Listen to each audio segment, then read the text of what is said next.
We always knew that Judas would leave for the money. I mean, I bought him 2 meals a day for 6 years. And that's the kind of thanks I get.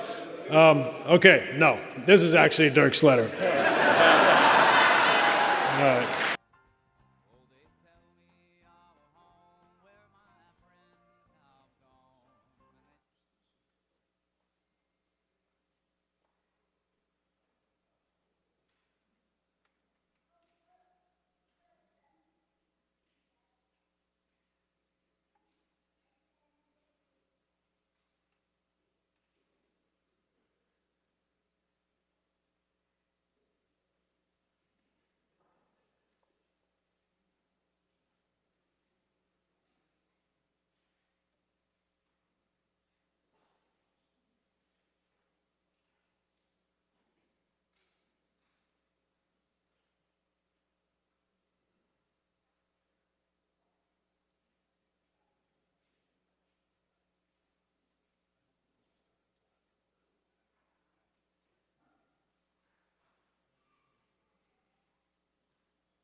And why should the shadows come?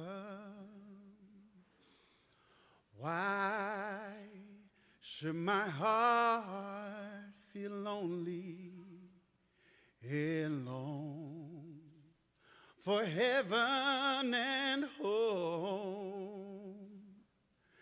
When Jesus is my portion, a constant friend is He.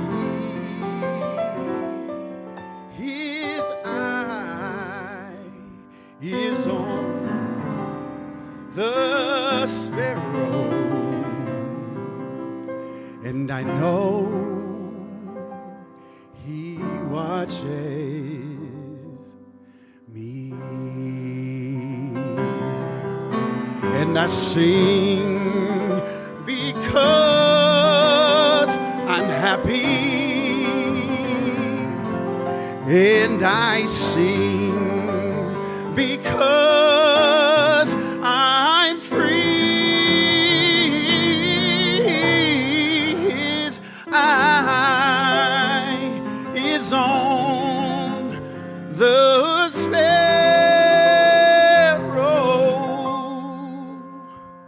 and I know He watches me. And I sing because I'm happy.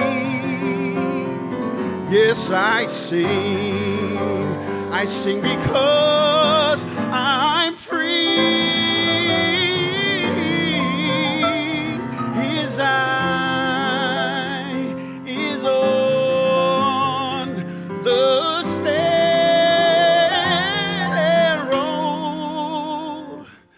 and I know He watches.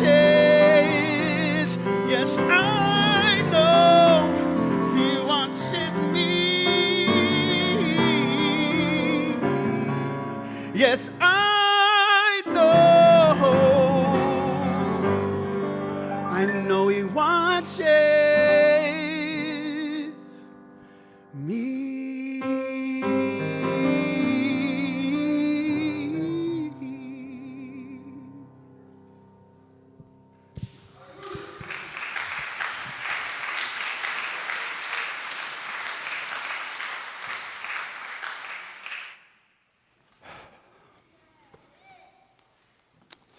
When you stop and think about it,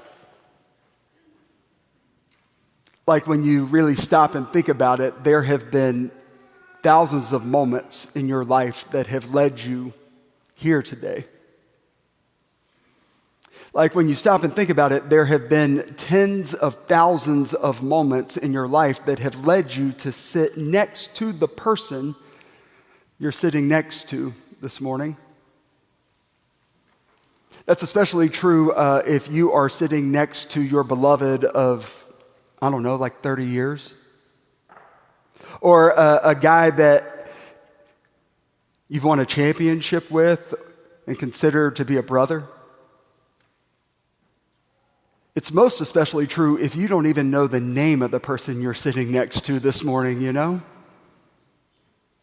But when you look back on it, some of those seasons have been hard. Like if I invited you to go back and relive those seasons, you would say, Matthew, I had enough the first time. Those were the worst moments of my life. I'd rather skip them. But there are other moments that if I gave you the option to go back and relive, you would say, I didn't know it at the time, but those were among the best moments of my life. And can I just live those on repeat? When you stop and think about it, they all belong. Like the good and the bad. Because without all of it, you wouldn't be sitting next to the person you're sitting next to this morning. So then you might, I don't know, you might just call it a miracle that we're all here together in this place. The last time Nellie worshiped at Preston Hollow, it was Sunday before he got the Lifetime Achievement Award. He was sitting just back there. He was worshiping with Christy and Blake and RJ and Charlie. It was a normal Sunday morning. I was pouring communion, and Charlie began to giggle and to laugh and to scream. And the next thing I know, as I'm pouring the cup, I hear Nellie yell, "Sing it, Charlie!" And he did. Like Charlie let it rip. After worship, I said, man, you encouraged him. Like you blessed him, you freed Charlie to be himself. But you also gave everyone in the congregation that morning a gift because you helped us see the holy in the midst of the ordinary. After worship, Joy, I thanked him. I said, man, thank you for doing that. But I also want to thank you for wearing shoes to worship this morning, Nellie. And I said, man, they're good, but I would have preferred the Lucas, you know? But he said, Matthew, just know that I'm the only one who can pull off no shoes on the golf course. And I said, that's true. I've been thinking about Nellie going shoeless, hitting T-balls on Maui.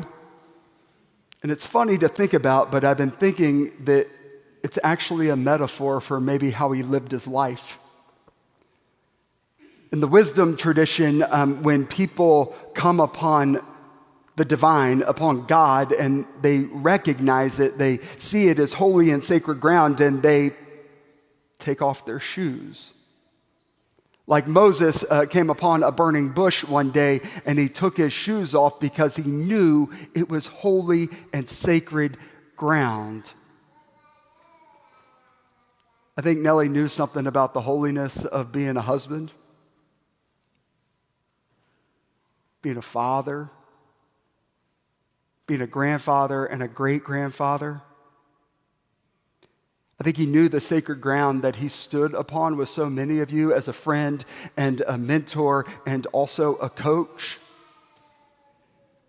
The coaches that I most respect are the coaches who know that being a coach is a calling. It's like a sacred privilege because you are entrusted to the care of your players. Because coaches occupy a special place that no one else does. I think it's why every coach who ever called Nellie asking for advice on how to be a better coach, he started with the same piece of advice. It was never about X's and O's.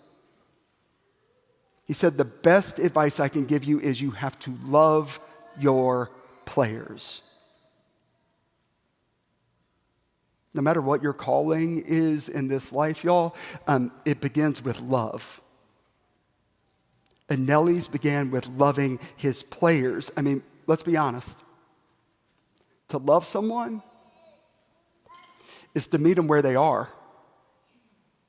Like to love someone is to see beyond the position they think they play, but to see the gifts that they embody and to help free them to live those gifts fully. To love someone is to love them not where they are today, but to love them into being what they're capable of. And at the time, they may not even know that it's possible. Like to love someone is to pour your life into them so that together you might know your own fullness. I want to say something this morning. To love your family, when you have championships and all the things, but to love your family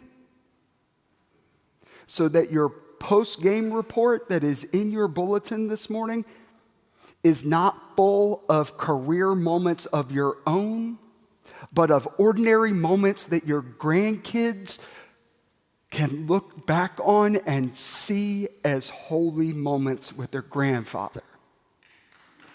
That's what it means to love. So, I think Nellie lived the miracle of Moses in the burning bush. I think he walked barefoot, but there's a midrash, this ancient Jewish interpretation that says the miracle of the burning bush was not that Moses came upon a burning bush. The miracle was that the bush had been burning the whole time, and Moses finally saw it. It's like the good news of the gospel that Christ came to reveal. That there's no place in your life that is not holy. There's no place in this life where you can go where God is not. There is no place that is not holy and sacred ground. Nellie lived that miracle his whole life long. And I pray as we begin this service, we will come to see just how true that was. And that we might come to see that the ground that we're standing on this day is too holy and sacred ground. So thanks be to God for the life and the legacy, and dare I say, the ministry of Don Nelson. Let us pray. Hover here. Hover here in the sanctuary, oh God, just as you hovered over the waters of creation. We come to you now as those who bear our hearts. And we come to celebrate the life of Nellie, to give thanks for the many gifts that he shared with the world, and how can we count them all?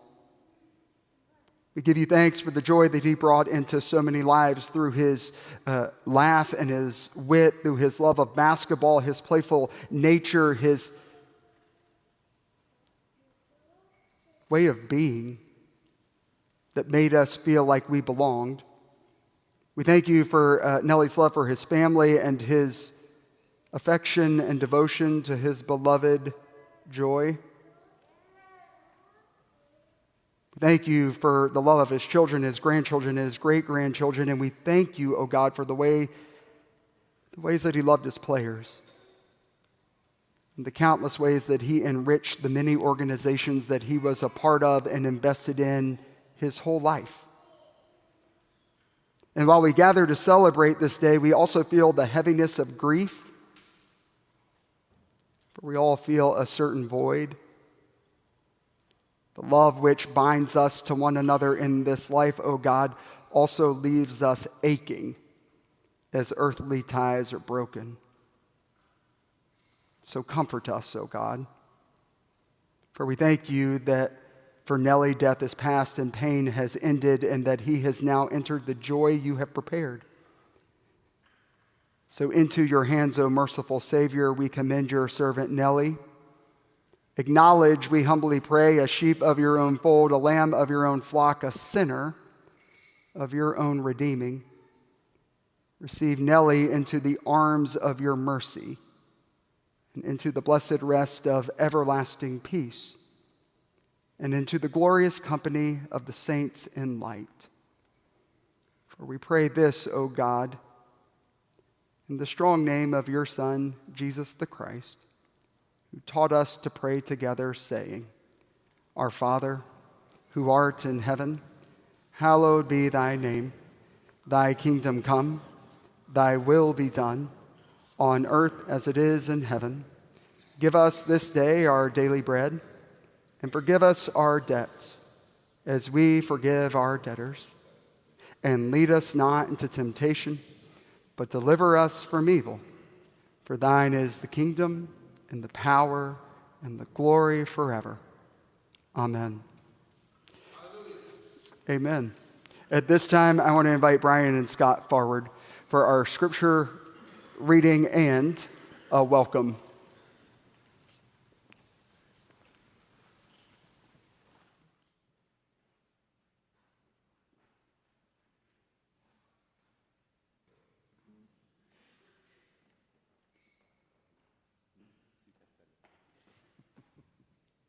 Good morning. Welcome and thank you for being here today. My name is Brian, and this is my brother Scott, and we're two of Don's 7 children. On behalf of our entire family, we want to express our gratitude for your presence and support of our father. We're not only here to mourn the loss of Don, but also remember and celebrate a person that meant so much to all of us. Each one of us will miss him in a special way. As a husband,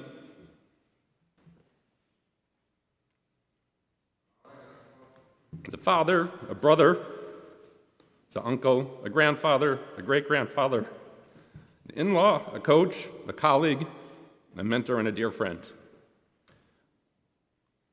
We were members of his team, on and off the court, fans who will always carry the memories of his unique story and cherish our relationship to his playbook.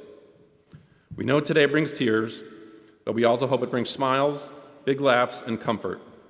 Because if you knew Don, you remember how much he enjoyed seeing all of us together. He was fun-loving, innovative, a humble farm boy, and a legendary Hall of Famer, a strategist and a storyteller, a person who was unbelievably generous, and someone who we deeply loved and admired. We will miss him. Psalm 30, verse 5. For his anger is but for a moment, his favor is for a lifetime. Weeping may linger for the night, but joy comes with the morning. And now something Nellie would say, let's celebrate, you dumb bastards. It's in the Bible, the book of Nellie.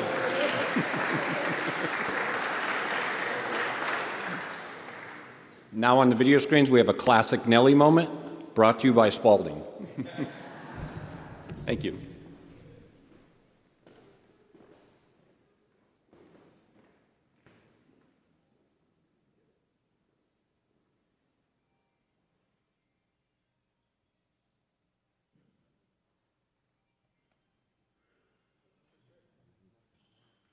Do we have it? I guess we don't have it. So, Donnie, we're going to invite you to act it out, and we need the basketball for it. Yeah, he needs the basketball. It was the moment. What happened, Donnie?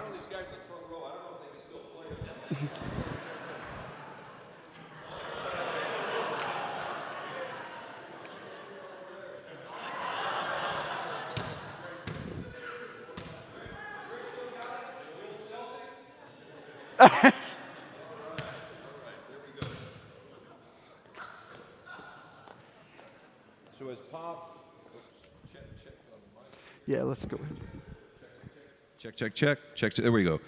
So as Pop and Dell make their way up here, what you didn't see was one of the Nellie classic moments with Dell. It was Dell and myself as assistant coaches. He got teed up as he often did, and what he did was he punted the basketball in the technical, and it went into the balcony. I don't know if I can make the balcony.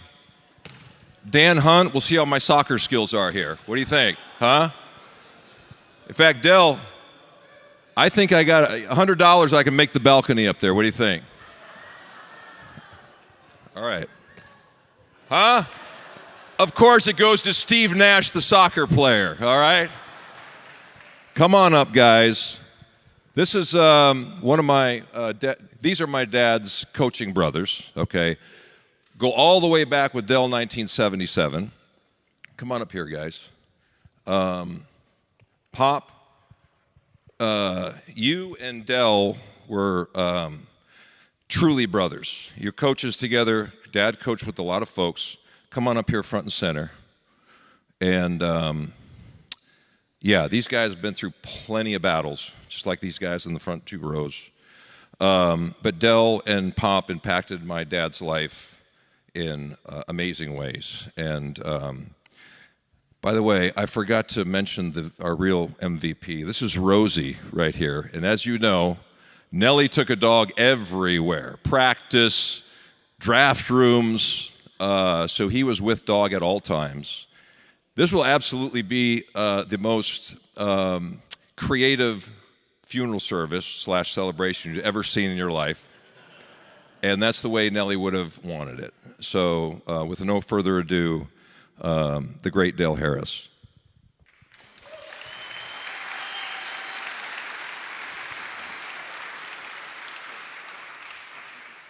Thank you. I really didn't think I would be able to say anything, but the room has lightened up so much, I think I'm going to be able to make it. And we go back to 1977, when he was going to be a referee, and I was assistant coach of the Rockets at the time. And so anyway, we were staying at the same hotel, and we started playing tennis, not golf. We started playing tennis every afternoon. And then in the fall, he became the assistant coach of the Bucks. In the winter, he became the head coach of the Bucks. Now that fall, he was sent to scout a game it's an exhibition game in Memphis, and I was assigned the same game, and they had a scout bench, and at the scout bench, he and I were sitting side by side, and he said, "Coach, this will be my first game to scout. Could you help a feller out?"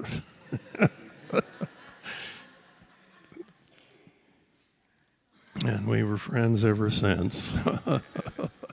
So one thing I want to say is that he called, after I was head coach and so forth, he called one day and he said, "You know, let's don't go to Summer League again this year." We'd been going every year and doing the same thing, staying at the same hotel.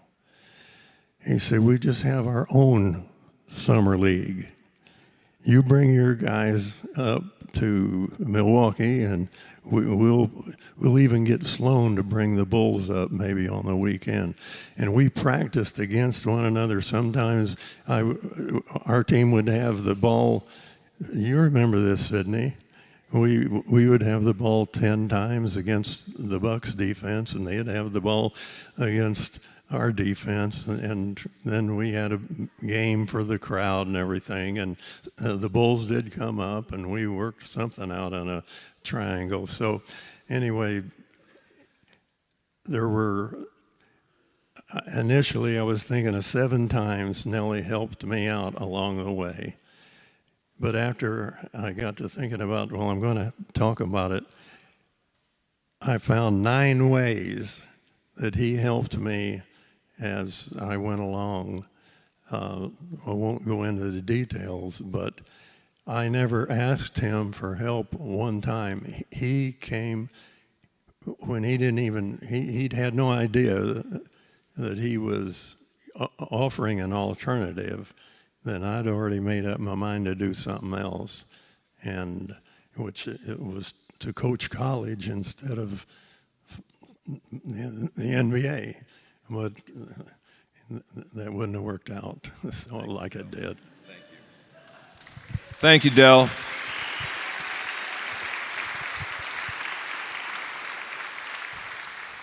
Two amazing Hall of Famers, and this guy to my right surpassed Dad on the all-time winning coaches towards the end of his career.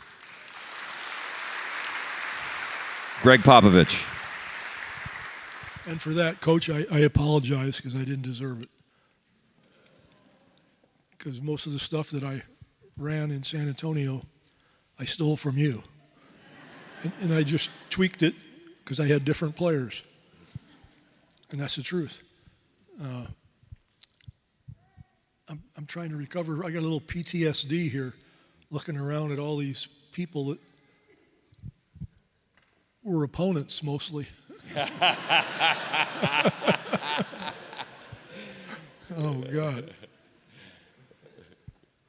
That's great. I think it's obviously sad for everyone that it has to be an event like this for everybody to get together, but it's emblematic of what Nellie did for almost all of us in the room. He had some effect on all of us, like Coach Harris just said, to help us along the way and do some things. That's who he was. He's a special guy in that respect. And people think he's a big, gruff bear out there. And I always, when I talk to some people that are real close to me, I say, my wife, is my daughter still here? My wife and my daughter wanted to move in most of the time when I was in Golden State with Nellie and Joy, because they had more fun with them than with me. He was just that kind of guy. So I was trying to figure out what I wanted to say. It didn't take too long. I wanted to pick 2 stories that kind of showed the other side of him, to kind of show who he really was beside a basketball genius and innovator and tricky son of a gun. Okay.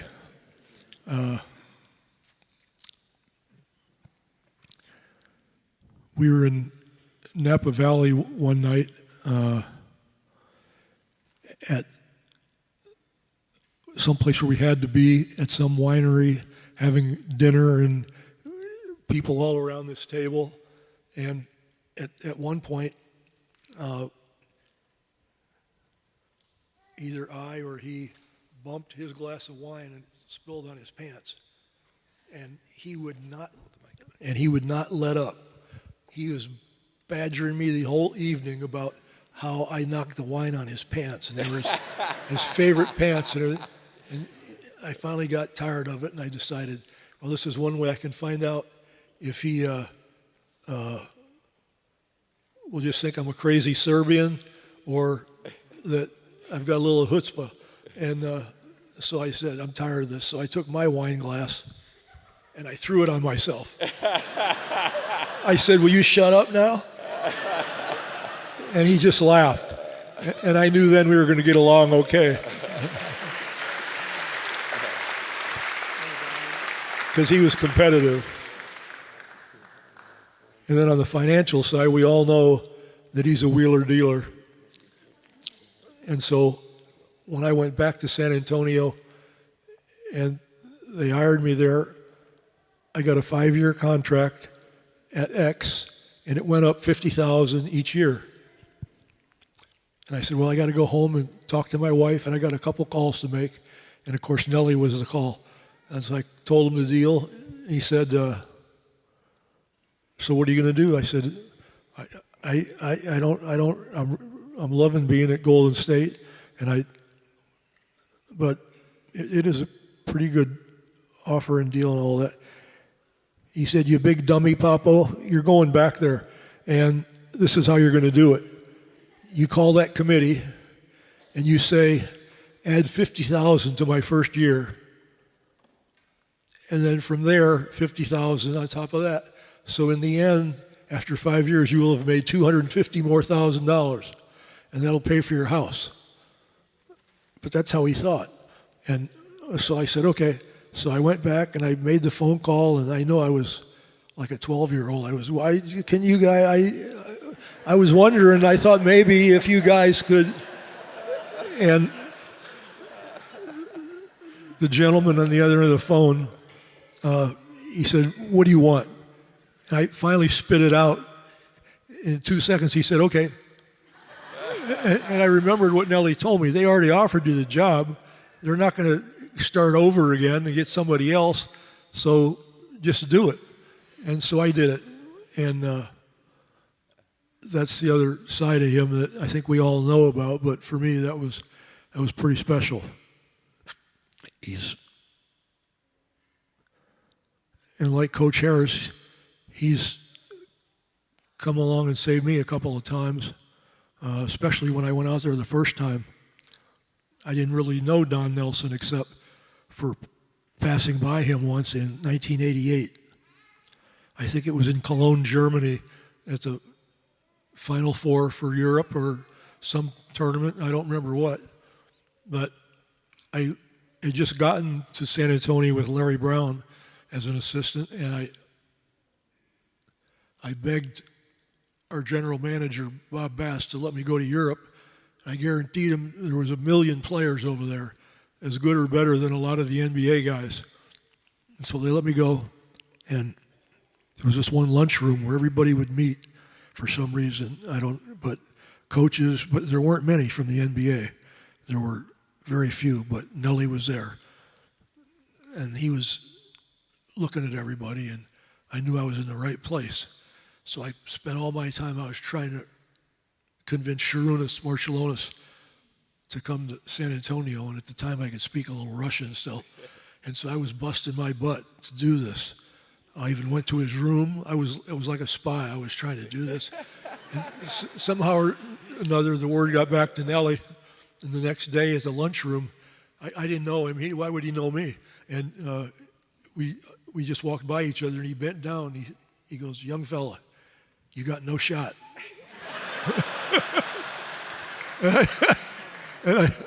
And it took me a while, and I remembered, I figured out what he was talking about. And I went back to Sharunas, and he said, yeah, he goes, I'm going to Golden State. He says, I'm all locked up. That's where I'm going. I said, oh, good luck. You know, and he obviously had a great career with all you guys. But that's all I knew about Nellie. That was it. So after 4 years in San Antonio as an assistant, Larry Brown went to the Clippers. And I decided I wasn't going to go to LA. So I just went home. And my wife said, what are we going to do? And I said, I do not know, but I'll figure it out. And that same day, I get a call from Don Nelson. He wants me to come out to Golden State and meet with some people and talk basketball. And I said yes. So I came out, and we all hit it off pretty good. And he dragged me in his office the next day, put on the film, And he said, tell me what you see here. Tell me what's going on. Tell me the good and the bad. So we did the film for a couple hours, and he offered me the job to be with Donnie and Paul Pressey there at Golden State. Those were my 2 happiest years in the NBA. And again, I apologize for the wins, but all of us who have half a brain know the coaches don't have the wins. We get credit, that kind of thing, but it was hard to lose with Tim and Tony and Manu and David in his twilight. It's hard to lose those games. So if I was such a good coach, I should have been undefeated during all that time. But I thank Nellie for all that. And again, like Coach Harris said, he does those things for everybody because his heart is bigger than the moon, and it's as soft as marshmallows when you get to know him. That's who he was to me. Thank you, Daddy.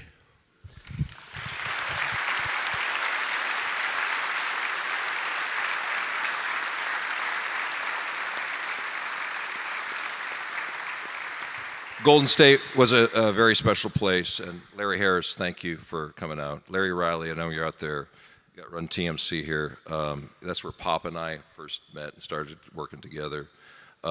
We also have lots and lots of coaches. Mike Dunleavy, thank you. Really appreciate you coming out. And we'll hear from Rick Carlisle later. So thank you, and special round of applause for Rosie, Del Harris, Greg Popovich.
God's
Katie, Donnie.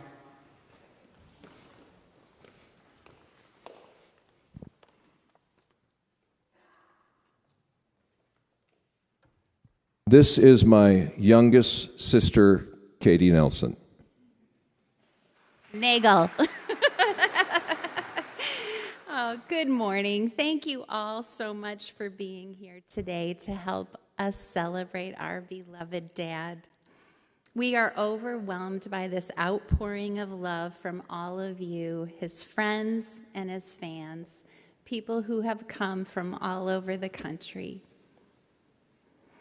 We're grateful you are here to celebrate his big, beautiful life. My dad was truly one of a kind. Those of you who know it know that's true. Know him know that's true.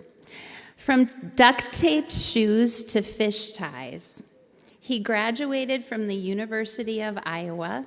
Go Hawkeyes! And at the age of 71, he walked in cap and gown with the senior class.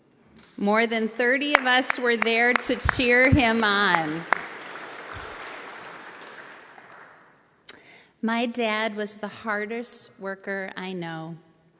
As a kid, I remember when he played for the Boston Celtics.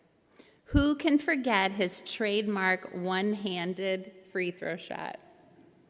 Or his historic game-winning shot that won the championship against the Lakers in 1969. That shot hit the back of the rim, went 10 feet in the air, and then swished through the net at the buzzer. If you remember that, you're showing your age. In the off-season, to prepare for training camp, he would often go on these 10 to 12-mile runs, and he would come home exhausted. One day as a little girl, I asked him, "Why, Dad?" He said that he had to work twice as hard because he didn't have the natural ability that the other guys had. And did he work hard? These are great qualities I admired in my dad, but my favorite thing about him was his generosity toward others. He grew up along the Mississippi River, the son of a hog farmer, and he went to a one-room schoolhouse with 7 kids in 6 different grade levels, and 2 of them were his sisters. As a former teacher, I would not want to do those lesson plans. The coach at Rocky High saw this tall, lanky farm kid, and he gave him a chance. 4 years later, he was a star player at the University of Iowa, and he was contacted by the Celtics, by Red Auerbach, for a tryout before he graduated from school. With his hard work came success, and he often used his resources to help others. I have heard countless stories of the lives he has touched and transformed with his generosity, going way back to the Milwaukee Bucks, where he started the Farm Fund with my sister Chris. And he drove a tractor across the state of Wisconsin to raise money for farmers driven into bankruptcy.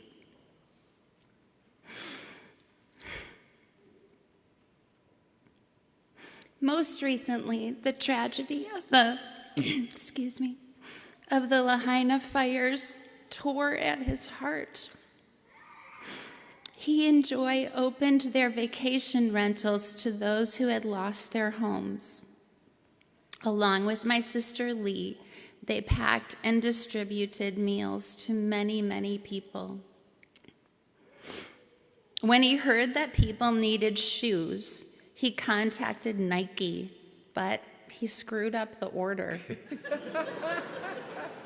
Instead of the children's shoes they were expecting, huge NBA-sized basketball shoes showed up, all the way up to size 19.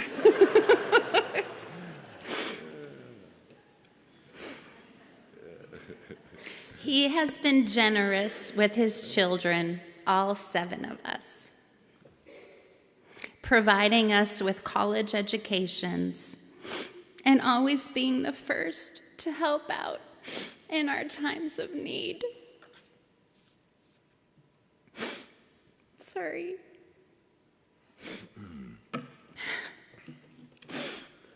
But the best gift that my dad ever gave me happened 3 weeks ago.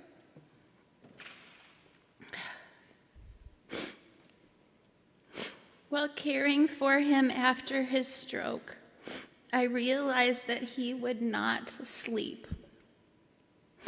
Night after night, he grew more and more tired and weak. And finally, he told me why. He said, "I'm afraid to close my eyes because I might never wake up again." With tears in my eyes, I said, "Dad, if you have Jesus in your heart, you don't have to be afraid anymore. You will wake up in a paradise even more beautiful than Maui, and Grammy Nelson will be there, and your friends and your loved ones who went before you."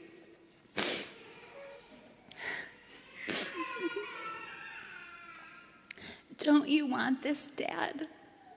And he said, "Yes, Jesus is my man. Jesus is my homeboy." So like him.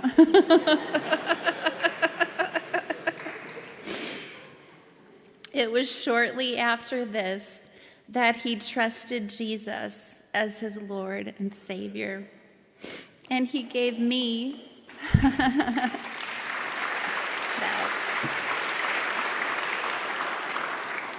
Dell, you had been working on him his whole career. Katie closed the deal.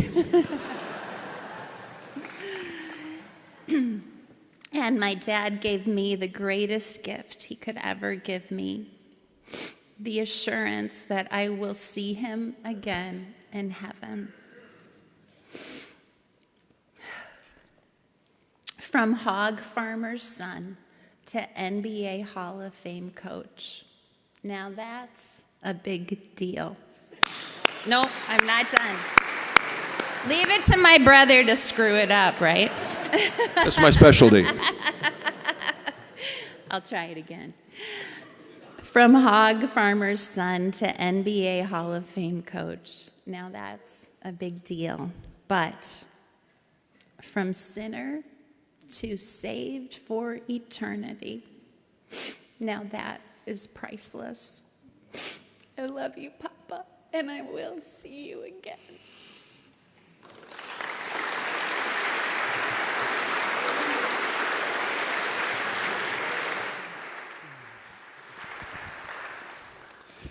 Katie, so beautiful. Friends, I invite you to stand as we join in singing together Amazing Grace. The words are printed for you in the bulletin.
Was blind, but now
Friends, you may be seated.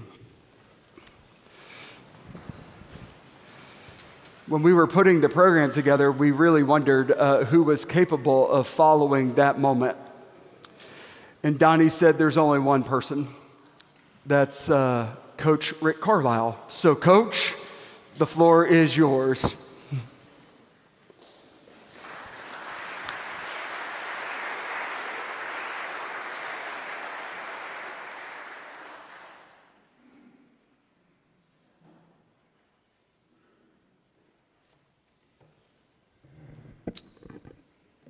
What a seismic day.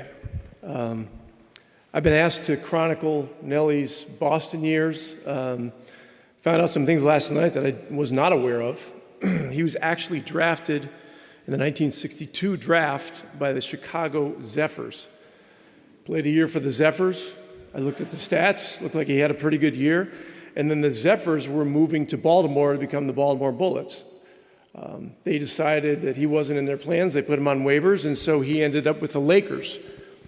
He had a good year with the Lakers, and then the second year with the Lakers, he only averaged 6 minutes a game. Not really sure what happened there. But I presume that at the end of that year with the Lakers, he was a free agent and was looking for work. And the way Donnie described it last night, he was picking up odd jobs and doing manual labor and thought that he was going to join the workforce. And then the Boston Celtics, John Havlicek had talked to Red Auerbach about this guy from Iowa who he played against when he was in the Big Ten playing for Ohio State, named Don Nelson, who he thought was a good player and very solid and this, that, and the other. So he ended up getting to Boston. That's how he got to Boston in the fall of 1965. 66 and 67, they won 66, 68, and 69, they won championships. In 11 years, he was sixth man some of the time, starter a lot of the time, five-time champion, as I mentioned. Averaged 10 points, 5 rebounds. Number 19 is retired in the rafters of Boston Garden. In the 1969 Game 7 that Katie alluded to was the infamous if you're a Laker fan, balloon game. Owner Jack Kent Cook had put up on the rafters thousands of balloons, just presuming that it was the Lakers' time and the Lakers were just going to win the game. And the way the story goes, and Red actually told me this one time when I was on the team, because I had read about this. Nellie hits the shot, ends up with the ball towards the end of the shot clock, shoots a shot right in the guy's face, and as Katie mentioned, the ball hits the back of the rim, goes straight up in the air, a lot like Halliburton's shot last year, and went straight into the basket, and that basically sealed the game. and the way the story goes is that Red ran into Jack Kent Cook out in the hallway, and he said, "You can keep the balloons, but I'll buy the champagne from you." And Nellie was more than a role player. He was part of 5 championships over really 2 significant eras. And the way he's characterized when you research him is he was a guy that was trusted implicitly by Red Auerbach and Bill Russell. In 1974-75, at age 34, he shot 53.9% from the field, which led the NBA, and at that time it was considered an extraordinary feat for a forward in the NBA. He was characterized as an elite role player of the Russell dynasty, whose longevity and clutch value were absolutely enormous. When you talk about his impact on coaching, I think seismic is an appropriate word. Everyday terms today like small ball, stretch big, point forward, positionless, cross-matching, multiple zone looks. These are all common terms today. Nellie invented this stuff, and it wasn't like he invented it a few months or a few years before everybody else figured out that this is the way the game should go. He was decades ahead of everyone. And in the history of human innovation, oftentimes the savant thinkers come up with something very simple and take it to levels that none of us could have ever dreamed. In Nellie's case, it was the game that they used to play with the Celtics, bigs against the smalls. And so, Nellie shared this when we presented him with the Chuck Daly Lifetime Achievement Award last year, that in those games, the small guys were always winning because they were faster and they could shoot. And as he started his coaching career in Milwaukee, there were some tough times, so he had to dig into his resourcefulness, and that hit him as something that could really be a game changer. And so he developed this in the 70s, and this is, again, decades before anyone else. Coaching against Nellie always elicited what I would call very high cortisol and stress levels because, in coaching, you're always trying to get your team prepared for something. And his teams were always unpredictable. You didn't know whether you could play your bigs. You knew you were going to see some kind of defense you'd never seen before. Probably something invented in a huddle. He created such angst for the opposing team and the opposing coach. Matchups were a nightmare. For example, not only would you have to guard Nash or Hardaway or Mitch or Mullin or one of these guys, but your guys would be coming down the floor, and then all of a sudden, Nellie's got Tim Hardaway guarding your center, who's not a good post-up player, and your players are going, hey, there's a little guy on our center, we got to get him the ball. And everybody's all messed up. And so this kind of chaos was going on all the time. There was always stuff going on with the officials. I mean, you're trying to get the officials' attention to, this is an illegal defense. What are they doing over here? And meanwhile, Nellie's got the officials so distracted himself that there's just no way everybody can possibly function. One game, and this might be the favorite thing I've ever seen. I was a head coach, probably in my 5th year. We were playing at Golden State. And this is about 30 seconds before the ball's being thrown up for the game to start. And all of a sudden I see Nellie look over at me. He's like this. He's like, and he starts walking over. And you know how Nellie walks. It's kind of like this.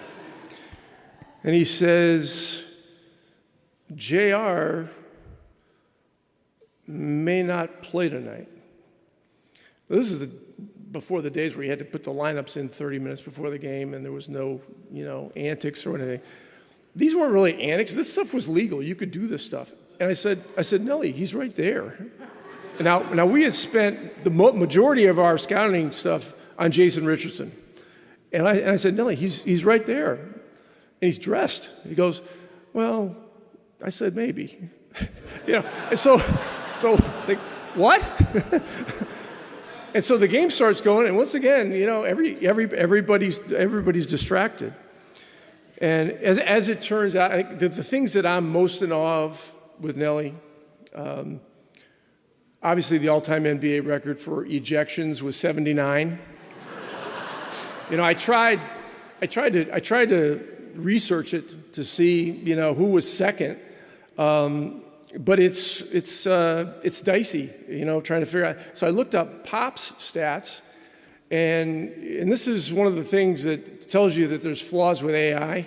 It said that Pop probably had only probably around 18 to 22 ejections. I know that that's not true. In fact, one of the things that did get documented from my research was that Pop had the quickest ejection of all time, 63 seconds. In a game against Denver in March of 2019. So there's that. Another thing I was in awe of, Nellie's kindness to young coaches. When I came in the early 2000s, there were other young coaches. Doc Rivers was a young guy. Mo Cheeks was a young guy. Scott Skiles was a young guy. Nellie treated us all like peers, and he didn't have to do that. This guy was 20 years our senior. He was already a living legend, but that kindness, I think he knew it would help the game eventually, and it gave us a great deal of confidence. The third thing, impact on international players coming over to the NBA. Now, I was privy over the years to have a lot of conversations with Donnie, some pretty private, some after a few drinks. I heard stories about the stuff that went on with Marcia Lunas. I mean, we're talking about Cuban Missile Crisis, smoke-filled room, stuff where you're looking toe-to-toe with the Soviet Union at that time. But these guys stood firm that these players should be allowed to come to the best league in the world. And look, it started with Sarunas, who Pop was talking about. And then somehow these guys convinced the world that Dirk, after going for 35 points and 16 rebounds in that game in San Antonio, they got Holger to tell everybody that he wasn't going to come over for 2 years. And so that allowed them to trade down in the draft and get Dirk. You know, it was just an absolutely insane thing. And so just think about it. Right now, there's 25 to 30% of the NBA are international players. Had these guys not done what they did and stood firm and fought for those guys, you know, it may be, 6 to 8% or something like that. So they had a massive impact on today's game that way. The last thing, the ability to cultivate greatness out of guys. We have some guys sitting in the front row here that had, and I don't think I'm speaking out of school saying that they had modest beginnings to their careers, Steve, Finn, Mully. I don't know about you, Mitch, you were always going to be a star. Timmy, you were put in a system that turned you into a monster right away. But Nellie just had a knack for doing this. And I'll give you another example. I mean, Dirk is another example, a living example that we all know and love and remember. Jack Sikma was another guy. When he was in Milwaukee, Jack was one of the first guys at the center position that started shooting threes. And, Jack was a 4 or 5-time All-Star at that point in his career. Shooting the three got him to 6 or 7 All-Star appearances, which eventually got him to the Hall of Fame. So, these were not guys that Nellie was just turning into good players. These guys were becoming All-Stars, MVPs, and Hall of Famers. And Donnie, where are you at? Right over there, okay? I just want to say something. I just want to say something here, and I just really believe everybody in this room today knows how much you loved your dad. And we also know how proud he was of you. You inherited his genius, you inherited his creativity, his brains, and love for the game. And I saw Mark walked in here a few minutes ago. I just want to say that I had the privilege for 13 years here in Dallas to work alongside two of the greatest minds who collaborated in ways that were just unbelievable for me to watch during that period of time. And I'm so grateful, and I know that Nellie had a great impact on both of you guys. So as I wrap this thing up, 45 years in the NBA, a seismic career. I want to make sure I say this the right way. Nellie left all of us better than he found us, and he left the NBA game a hell of a lot better than he found it. Nellie, rest in peace, my friend. Thank you.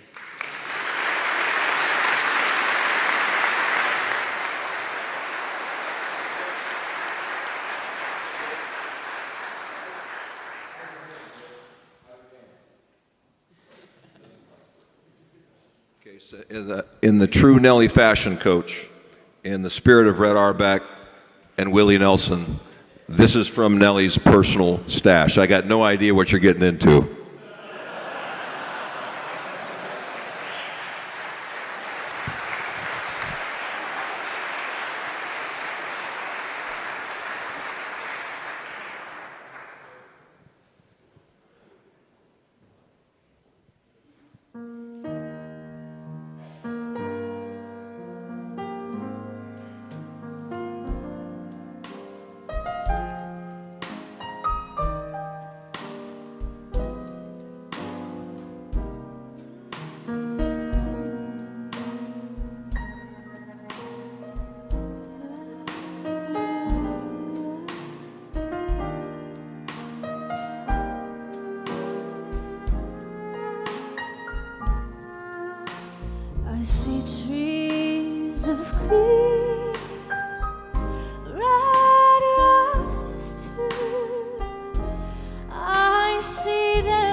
think to myself,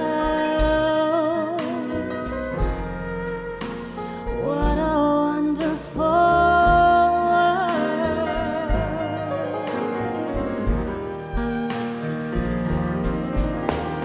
The colors and the rainbow so pretty in the sky are also on the faces of people going by. I see friends shaking hands, saying, how do you do? They're really saying, I love you.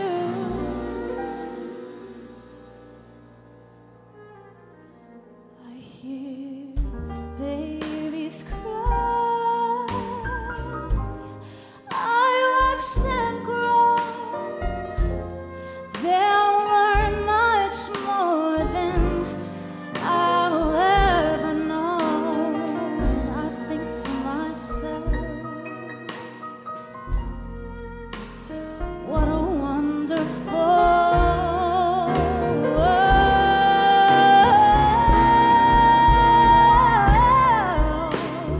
I think to myself, what a wonderful world.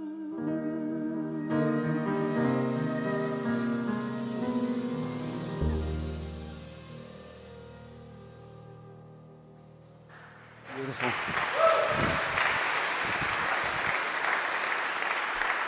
I want to welcome Sydney Moncrief and Paul Pressey, Bucks legends. Come up to the middle. It is your ball now. Come on up.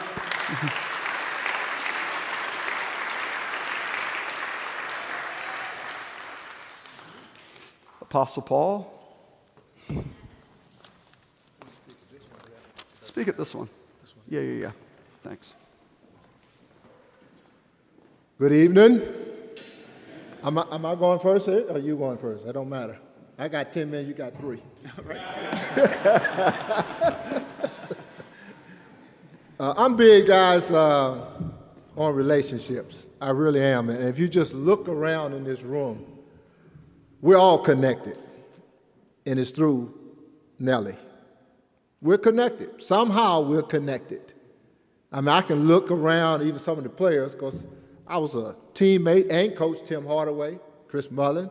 I coached Nash.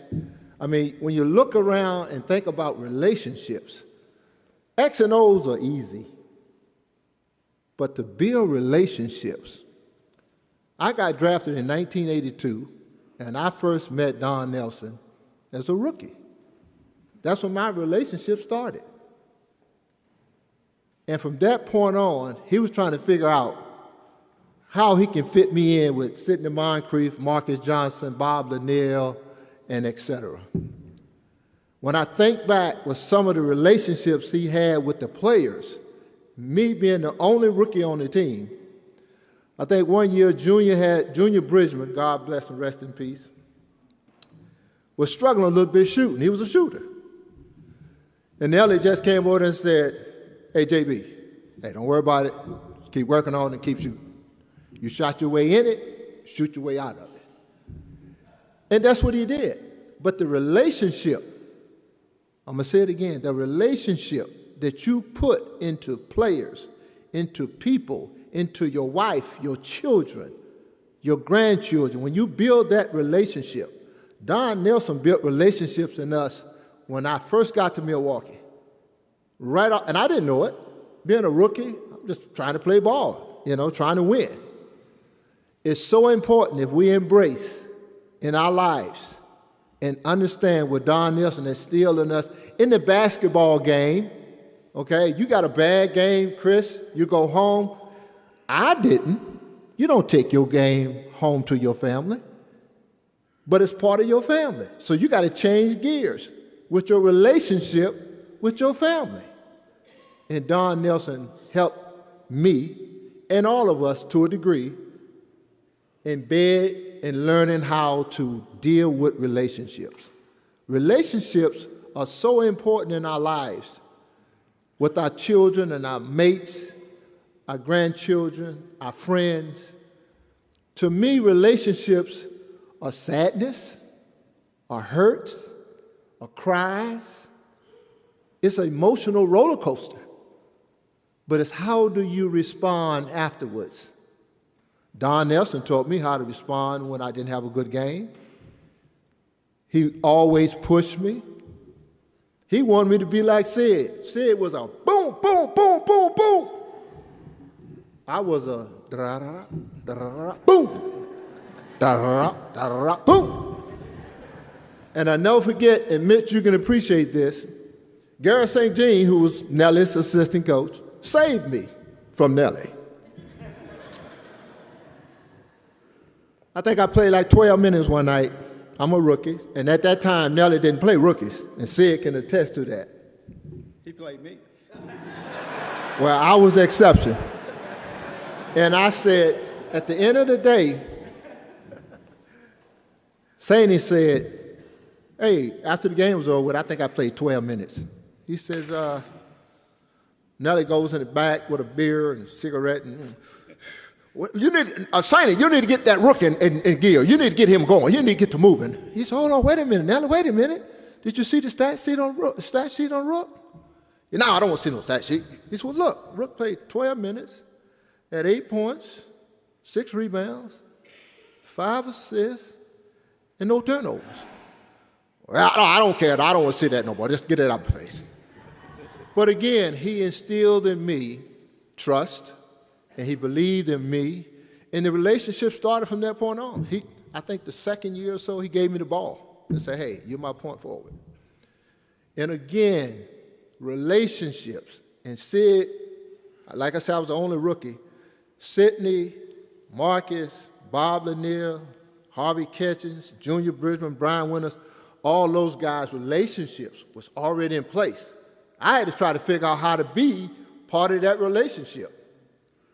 So I say to you, and end it in this way, continue to understand what Nellie has done for us, all of us, in our relationship, not just basketball, but in our household. How relationships really works and how it changes lives. Thank you. Thank you. Sis, I got 5 more. No. No. Well, good morning. How are we doing today? Yeah, Nellie was really special. Nellie was a genius. He was really a genius. And who coached with Nellie? Raise your hand. Well, the worst words you could ever hear is, hey guys, I was watching film last night, and I think we will try this today. If you hear that, it's not good. Mike Dunleavy, you remember this? Chicago Bulls, Michael Jordan, Sidney Moncrief, Defensive Player of the Year. Dale, you probably had something to do with this. They decided I could not guard Jordan, which is accurate. And they said, well, why don't we try Sidney? Michael likes to go, he goes left or right, but he really had a partial strong, he likes his right hand. So we're going to have Dunleavy. We want you to sit at the free throw line. Sidney, I want you to bump Michael, send him to Mike Dunleavy. Mike, you're going to double Michael Jordan, and we're going to make him pass the ball. 50 points later,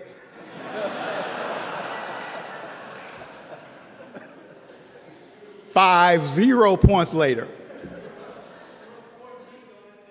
You remember that? He scores 19 in the fourth quarter. He scores 19 in the fourth quarter. Mike, get up here. We're going to do an audible. Get your ass up here.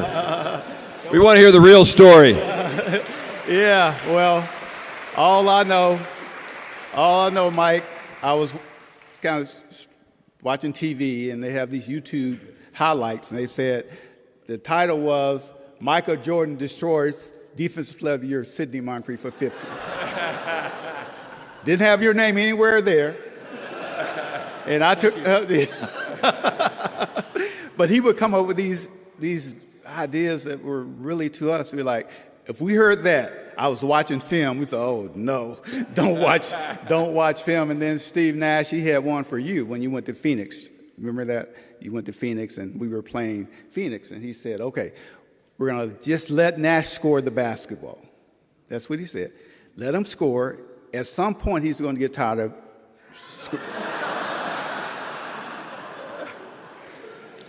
Now, Nellie knew something that most people don't know. If you are a scorer, and Nash was definitely a scorer, but if you're not used to scoring 40, 50 points, it's really hard mentally to just keep shooting. He didn't realize that Nash was still upset at the Mavericks. Marky was still upset at the Mavericks. I think he got 40 or 50, but at the end of the day, we won the game. So Nellie was always thinking about the end goal, which was winning the basketball game. Didn't matter how crazy he was telling us things we needed to do. We trusted him so much, though, that we executed what he asked us to execute, which in this case, Michael got 50 on you. Is that true, Mike? Well, that was the easy part. 50 on me. Yeah, 50 on you. Well, 50 on me was pretty easy also, obviously. Hey, Steve, you're in good company. He had the same game plan for Michael Jordan. Yeah, well, for this, I coached Finley, coached Nash and Dirk, and for that group, Dale and Donnie, we had to spend a lot of time on our defensive schemes. Dale became a genius, and so did Donnie, on trying to create things. But I like to say Nellie was just fun to play for. And if a player have never played from a coach, they say, wow, I love playing for that coach. Nellie was the one. Because he let you play. He tweaked here and there to make you better as a basketball player. And then you can always depend on what he was telling you. And I'm going to end this like I would always end every conversation with Nellie. I would say, Nellie, I love you, man. Always. Thank you. Mike, how are you? Well, my first introduction to Nellie was via Dale Harris. The year before, I had played for the San Antonio Spurs. I led the NBA in three-point shooting and had a contract dispute. I mean, the year before, I bet $100,000 of my contract that I would help the Spurs in wins only. And so I started making $100,000, and if they won 44 the year before, at 48, I'd make $200,000. At 56, I'd make $300,000. Okay? Well, we win 54, and they got to pay me $290, so it worked out pretty well in that regard. Lost to the Lakers in the finals of the West in 6 games. Angelo Drosos, the owner, says, I want the same deal. I'm like, dude, I took all the risk. Okay, I just led the NBA in three-point shooting. We went to the finals of the West against the Lakers. Okay, not a chance. I can make more money on Wall Street. So I quit. I go to Wall Street. It's the first week in March, and I go out to lunch with my boss, and he says, so like, you're a young guy. I know you want to play like another 5-6 years in the NBA. What happens if one of these teams calls you? The guy's name was Charlie Sweeney. I said, you know, Charlie, you're paying me more than I'm worth. I mean, I would never leave you. He goes, what are you, nuts? He said, you can have this job anytime you want it. I'm like, seriously? I said, well, you know what? If the Knicks or Nets call me, it'd be great for business. Otherwise, Lakers, Celtics, Sixers, or Bucks. The next week, I get a call from the Lakers and the Bucks. I think it was Tiny Archibald Torres' Achilles. You know, he had a 60-win season. And I get on the phone, and Nellie says to me, he goes, so Mike, Del Harris, who Del coached, I played for Del in 3 different decades, says to me that I should bring you in because you played on 2 Final Four teams in the last 3 years. I said, wow, that's great. He goes, what kind of shape are you in? I said, Nellie, I'm in great shape. I'm always in great shape. He goes, oh, good, good, good. How often do you play? I say, well, I play at the Y on the weekends. Pause, silence. I say, do you still want me? And he goes, I guess. Thursday morning, next morning, I get on a plane to Milwaukee. Now, I'm a player rep in the NBA. I kind of know the rules and what's going on. Nellie brings me straight to practice, no contract, no nothing.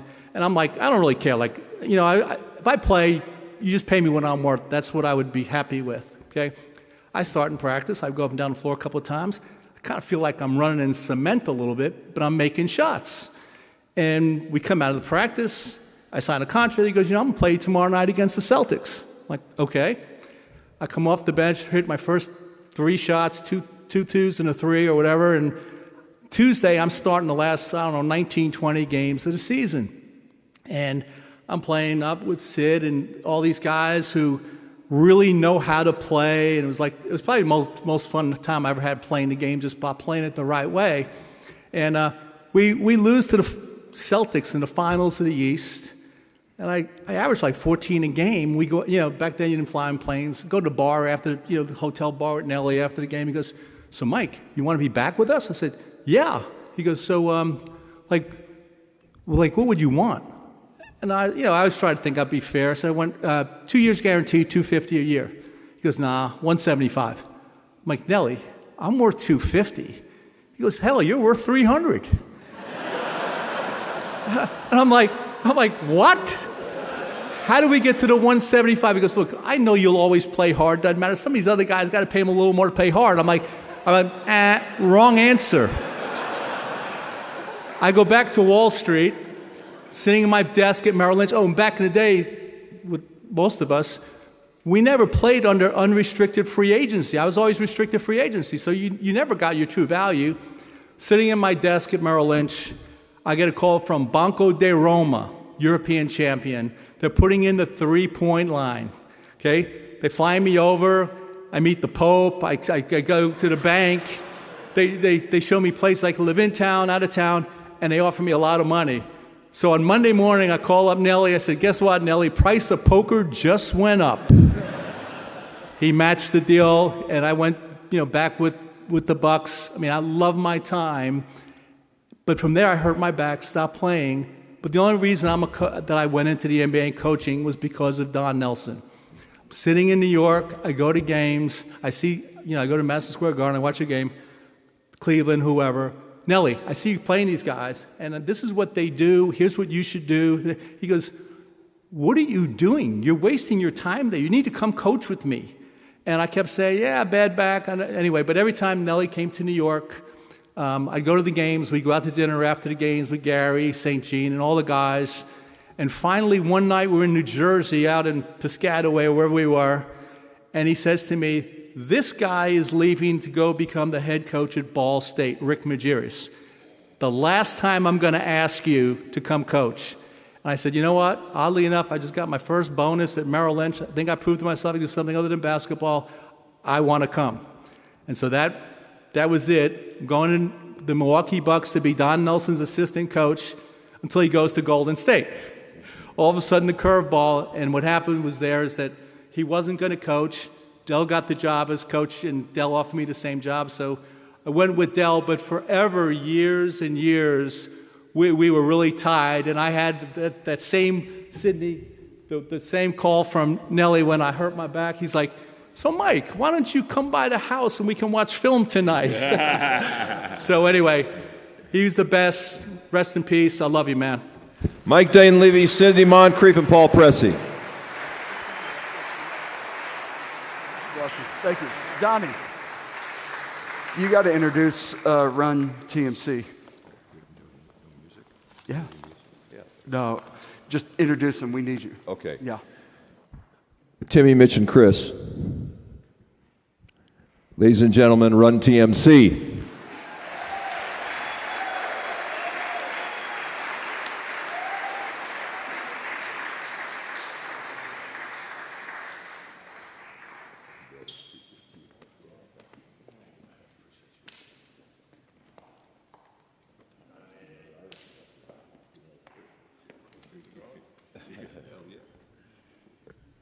I guess I'll start. You wanted to start. Well, that's what you just said. I mean, but you, okay, whatever. That's what you just said. I did say that. I did say that. I did say that. Okay. Well, I want to start with a story first. Just like Sidney said that he didn't play, rookies, and so that's all I heard when I went to Golden State, that he doesn't play rookies, and he did play Sidney. And so I'm like, man, I'm going to play. At some point in time, I'm going to play. But he did end up playing me. But I can remember my rookie year, we were playing on defense, and me and Chris was supposed to switch. We came together, and Chris didn't switch. And my man scored, and Nellie ran and walked down the sideline, ran with me while I was running back, saying, switch, play some defense. And I said, that wasn't my fault, it was Chris, he didn't switch. And he called the timeout. You know how he calls the timeout.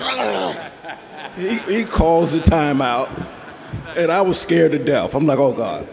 So he met me at half court, and he began to say some choice words to me all the way back to the bench. I went to the end of the bench, and I said, I don't think I'm ever going to play again. And that was the first quarter. So the second quarter came, I didn't get in the game.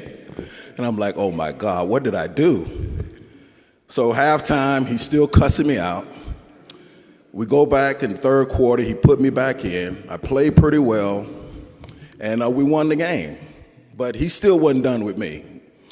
We go back after the game, and he's still going off on me, and he said, you know what, you think you know it all? You're gonna coach the team tomorrow. I'm like, what?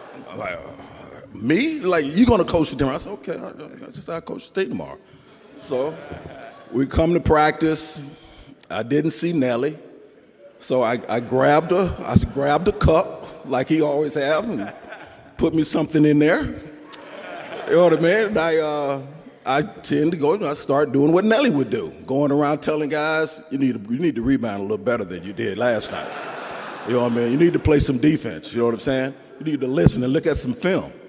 And I'm just going through, and the guys are practicing and doing their thing, and I'm just having a great time. Everybody's laughing, everybody's having a good time, and I think it was Tom Abner came up to me and say, Nellie is in the stands at the top looking at you. I'm like, oh my God. So I remember putting that cup down, getting back in line, and start practicing. I'm like, man, I gotta get back to practice. So, you know, that was Nellie, you know, and he kept you on edge.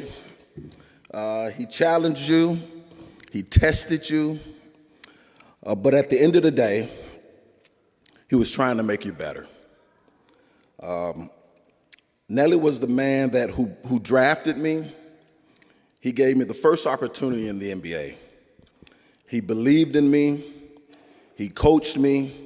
He pushed me. And then, after 3 years, he traded me. You know? So I'm going to tell you the truth. I didn't forgive him for that for a long time. And Nellie knew it. Our relationship got a little rocky after that, but that's the funny thing about life. And you get older, you start seeing things a little differently. You start understanding people differently. And sometimes life goes and gives you opportunities, and life comes full circle.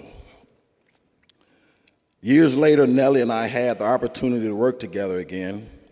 This time I wasn't a player. I was in the front office of the Golden State Warriors.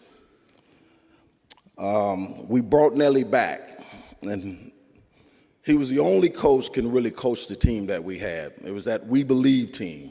He was the only coach that can do it. We had similar players like when we played, and he was the only coach that can do it. And during that time,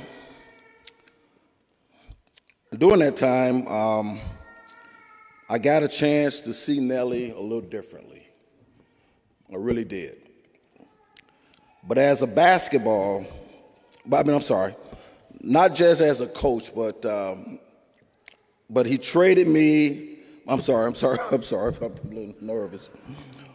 Yeah, I got it. That was, by the way, Mitch, the biggest regret of his career was that trade. Yes. So I'm just telling us, truth be told. Thank you. All right. And that's when I really came to appreciate how brilliant this man was. Nellie saw the game before the rest of us saw it. He wasn't afraid to do something just because nobody else was doing it. He played small. He created mismatches. He wanted the game fast. He wanted the floor open, and he wanted you to play free. And he trusted his players to make plays. Back then, some people thought Nellie was crazy, and I did too. No question about it. But you look at basketball today, everybody is playing Nellie's game. The thing he was doing all those years ago, teams are still trying to duplicate that today. That's why, Jesus, okay, hit my thing here. Oh my God. I'm coming. Oh my God. But that's why, I'm going to put it in my pocket. Forget it. I'm not saying it right. But I really appreciate it, Coach, because anytime I talk to a young player, all the things that I've learned from Coach, all the things I learned from basketball came a lot from his philosophies. And I just got to say, man, he was the most brilliant coach I have ever played for. And I appreciate for him drafting me. I had a great opportunity and a great career after that. But all the things that I learned, I took that. And with the team that I played, I took all those same traits and philosophies, and I tried to implement them in some of the teams that I played. So I appreciate Don Nelson, and we're going to miss him. And I thank you guys for inviting me. I appreciate you.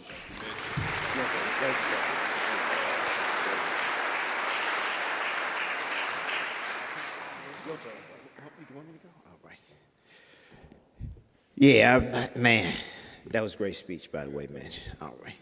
First of all, I want to thank you all for coming. Appreciate you. Miss Joy, love you. Nice seeing you. Miss you. We got a bunch of stories to tell, and all of them are, well worth the telling. But, Nellie, when he brought me on to the Golden State Warriors, I didn't know I was going there.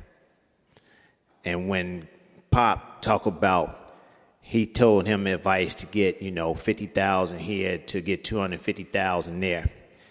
He took lottery money away from me. I'm going to tell you how he took lottery money away from me, all right? I was supposed to be a lottery pick. He called Minnesota and he called Indiana, and they trusted him. And he told them I had bad knees.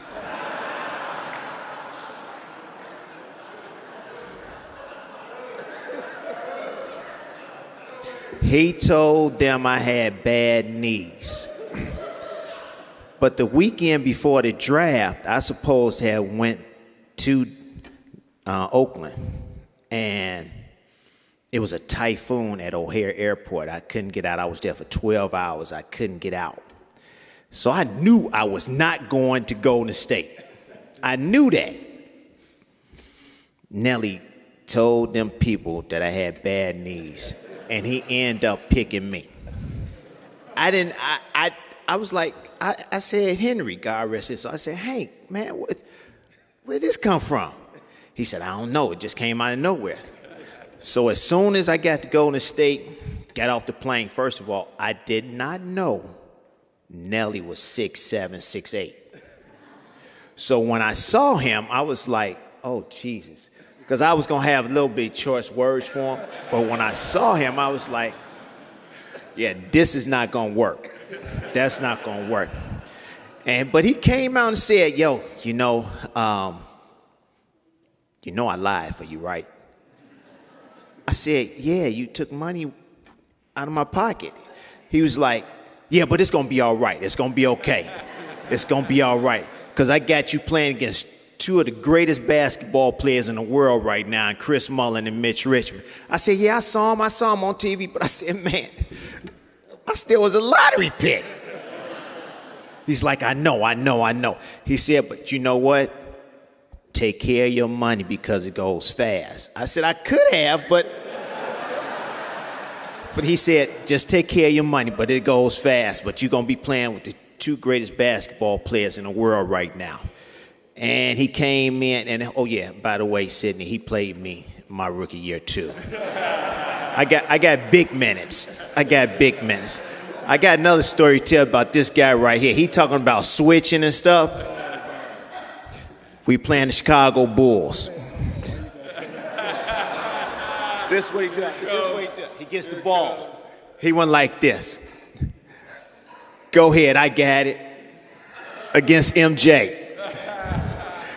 I said, all right. I said, you got, he said, yeah, I get it.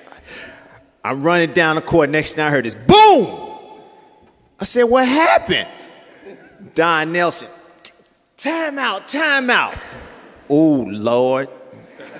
The words he told me. But the first thing he said, do not never, ever, ever let him dribble the ball up the court against nobody. I said, all right, and that was the last time I got them choice words anytime. But I tell you this, he brought our team together each and every day. We loved playing for him. We had a great time playing for him. We talk about how innovative he was. I always say this. They always say another coach, another coach, another coach. I always say Don Nelson was the first person to bring small ball into the NBA. And it started with with Milwaukee Bucks when I was in 8th grade, 9th grade, 10th grade, watching Terry Cummings bring the ball up, watching them guys play the way they play. And so, he has a legacy that will never be forgotten. And we always appreciate him. We appreciate you all. We appreciate you, Donnie. And, man, we're going to miss a really good guy that did a lot of things for not only basketball, but just for people. Love you, Nellie.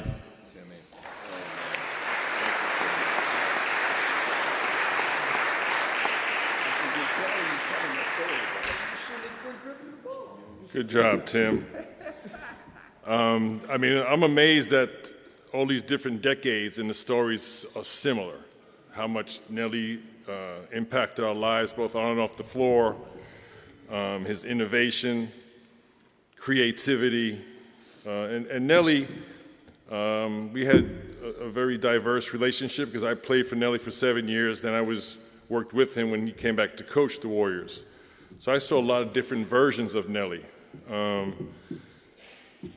The first off basketball topic, Nellie, obviously his position as basketball, his global scouting, he did so much. But I just realized I'm like in Nellie's uniform. Nellie was the first guy, and Rick, I don't know if Rick Carlisle is still here, because the coaches, now they wear their quarter zips and their sweatsuits and they feel so good about themselves. 1985, Nellie had a huge fight with the NBA because he wanted to wear sneakers. And they were going to fine him. He put tape on his sneakers, on his Converse shoes. And he's like, this is ridiculous. Why do I got to wear dress shoes on a basketball court? So Rick, your coaches can thank Nellie for that. He had the fish ties and the sneakers. But he had such an impact on my life. Basketball-wise, for sure. We had a nice dinner last night, and I mentioned he saw at my lowest point, and he took me to my highest point in my career. And all the things that Sidney mentioned, and Rick Carlisle, Mitch and Tim, I echo those sentiments. But he had a deeper meaning to me. When Nellie came to, the Bucks were sold. The owners from the Bucks bought the Warriors, Dan Fernand and Jim Fitzgerald. Nellie came on board initially as a GM. End of '87 season, I was struggling off the court, drinking too much. So I met with the then GM, Don Nelson, at the Hilton in Oakland. And I was, like any good alcoholic, in denial, and said, hey, we'll just have a nice little meeting. Nellie called me out. You're a disaster, you're this, you're that. And we had like an acrimonious meeting. He said, well, quit drinking for 30 days if you don't have a problem. Like any good alcoholic, I said, no problem. I went out that night, went back to New York. When I came back that next season, I couldn't hold it together. I started missing practices. So December 13, 1987, I went into rehab. While I'm in rehab, Nellie GM is trading everybody away. So I'm in there getting my life together, checking the transactions, and he's running small forwards in the Golden State like crazy. So ironically, I'm in Centinela Hospital, a stone's throw from the Forum. I fly back to Oakland. I did my 40 days, feeling good about myself. I get off a Southwest flight. I'll never forget this. Like Southwest flight. I got a red beard. I haven't shaved. I'm, going to get back in shape. The Warriors team is in the same gate. They're getting on the flight to LA. I'm getting off. And I look at everybody. This guy said, okay, all these guys, I got to go take their jobs. So Nellie impacted me going to rehab, but more importantly, he was there when I came out. We had 20 games left. He said, I want to see what you got. Go out there and just play with reckless abandon. He gave me the confidence to do that. I had a decent finish to the season, but erratic. I had games where I get 20 points, 6 assists, 9 turnovers. But he encouraged me to let it flow, let it fly. Came back that next season, and from there on, our relationship catapulted. A lot of people in this room have championship rings. We didn't get there, but our journey was the same. The practices. Nellie had that unique ability to be focused, disciplined. You remember those training camps? We'd go 28 days, 2-a-days. That last day before opening night, one practice was the reward. But also with the freedom and the carefreeness, which is a unique ability to do that. So Nellie, the impact off the floor for me is what lives with me today, more so than the wins and the losses and the points and all those other things that happen on the basketball court. So I want to echo everyone else's sentiments of love and gratitude. Joy, Donnie, the entire Nelson family, thank you for letting him impact all of our lives. So I just want to end my little talk here with the serenity prayer, because that's what Nellie really gave me beyond basketball. So God, grant me the serenity to change the things, to accept the things I cannot change, the courage to change the things I can, and the wisdom to know the difference. And like Chris said, to me, this is not a goodbye. This is a respectful, loving tribute to a man that impacted so many of our lives. And Nellie, I love you, and I'll see you soon. Thank you.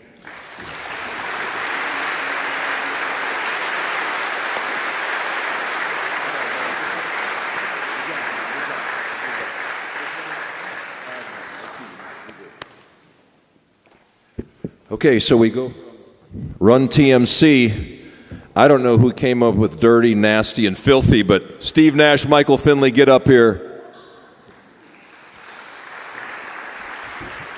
When Nellie left Golden State, he basically tried to emulate the same. So Tim Hardaway and Steve Nash, actually, Steve, remember when you met Timmy in, Saskatchewan? You were in high school, I think, right? British Columbia. Yeah, at a preseason game. Yeah. So Steve has got to catch a flight, so we're going to let him go first. He's going to the Hall of Fame. Mike can go first. I'll go after Mike. Okay, so we're going to get, by the way, Tony, Faye, Sarah, who came up with filthy, nasty, and dirty? Huh? Well, dirty's in Sweden, so unfortunately can't be here. Okay, all right. Mike, it's all yours. I'm going to put my glasses on, though. Yeah, getting old, bro. Oh, there we go. Oh, thank you, Donnie. First, I want to send my love and condolences to Nellie's family, his friends, and everyone here who loved him. When I was asked to say a few words about Coach Nelson, I started thinking about what Nellie truly meant to me. And I realized that it's almost impossible for me to tell my story of my NBA life without telling the part of his story too. You know, Nellie came into my life at a very important time. He saw something in me, he believed in me, he challenged me, and most importantly, he trusted me. You know, sometime in this game, and we all know that we've played it, you know, all the players need is the right person to believe in him at the right time. And I think my teammates Dirk and Steve can attest to this as well. For me, you know, Nellie was that person. He gave me an opportunity to grow and to become a player that I knew I could be. His confidence in me changed the trajectory of my career. He got me paid. And ultimately, he changed my life. But there was something else about Nellie that I'll never forget. Since Nellie has moved on, there's been a lot of viral videos going across the internet. And one of the messages, one of the videos that come across is his interaction with Karl Malone. I'm gonna tell you a little backstory on that, how that all got to that. So Nellie was telling us, a young team, that he respected the Jazz. Coach Harris can attest as well. Thought they were a good team, but he thought they were a dirty team. He thought they went right to the line of having illegal plays and legal plays. He termed them as bullies. So that particular game, if you go back, Karl Malone elbowed Sean Bradley. Legal or illegal, we don't know. So at that time, Coach Nelson thought it was the perfect time to stand up to the bully. So if you look at the video, Coach Nelson goes out to him, and it wasn't a chest bump, it was kind of like belly to chest to Karl Malone. But if you read his lips, he said, "I'm not scared of you, blank, blank, blank, blank." And so we ended up losing the game. We're down. We go in the locker room. Nellie got ejected. We go in the locker room. The first person we see is Nellie there with his beer. And instead of talking about the game, the first thing he said to us was, "I showed that blankety blank who's the boss." But that was Nellie. But then, fast forward. Again, we're a young team trying to learn how to win. We finally end the playoff drought. And who do we face in the first round of the playoffs? The Utah Jazz. And back then, the first round was 5 games. We ended up losing the first 2 games. And we were down like, oh man, what's going on? But Nellie and his coaching staff, we had a tremendous scheme. They were super confident. Like, they was like, oh, we're good. We'll go back to Dallas, win those 2. And Nellie's like, you guys will get me back to Salt Lake and we're going to party. So we're looking around like, sounds good. 0-2, down 0-2 to Karl Malone, John Stockton. It's not looking good. But come back to Dallas, we win that game 3. Game 4 we win, and we go back to Salt Lake City. End up winning game 5, a tremendous game. Steve and Dirk had a great game. We won the game. And you talking about party, bro? These guys, we're in church, but we partied after that game like we won the championship. And I think that was the first feeling of success that the Mavericks hadn't had in a long time. And it was because of Coach Nelson, his staff, and the rest is history when it comes to the Mavs having playoff success. So I thank Nellie for that. And that was Nellie. You know, he could challenge you, he can get on you, and he can definitely drive you crazy sometimes with the bank pass. You know, he's messing up my field goal percentage because I got to do a bank pass. But when we were against somebody else, he was always standing there with us. And that's what I'll remember. Yes, Nellie was a basketball genius. Yes, he was an innovator.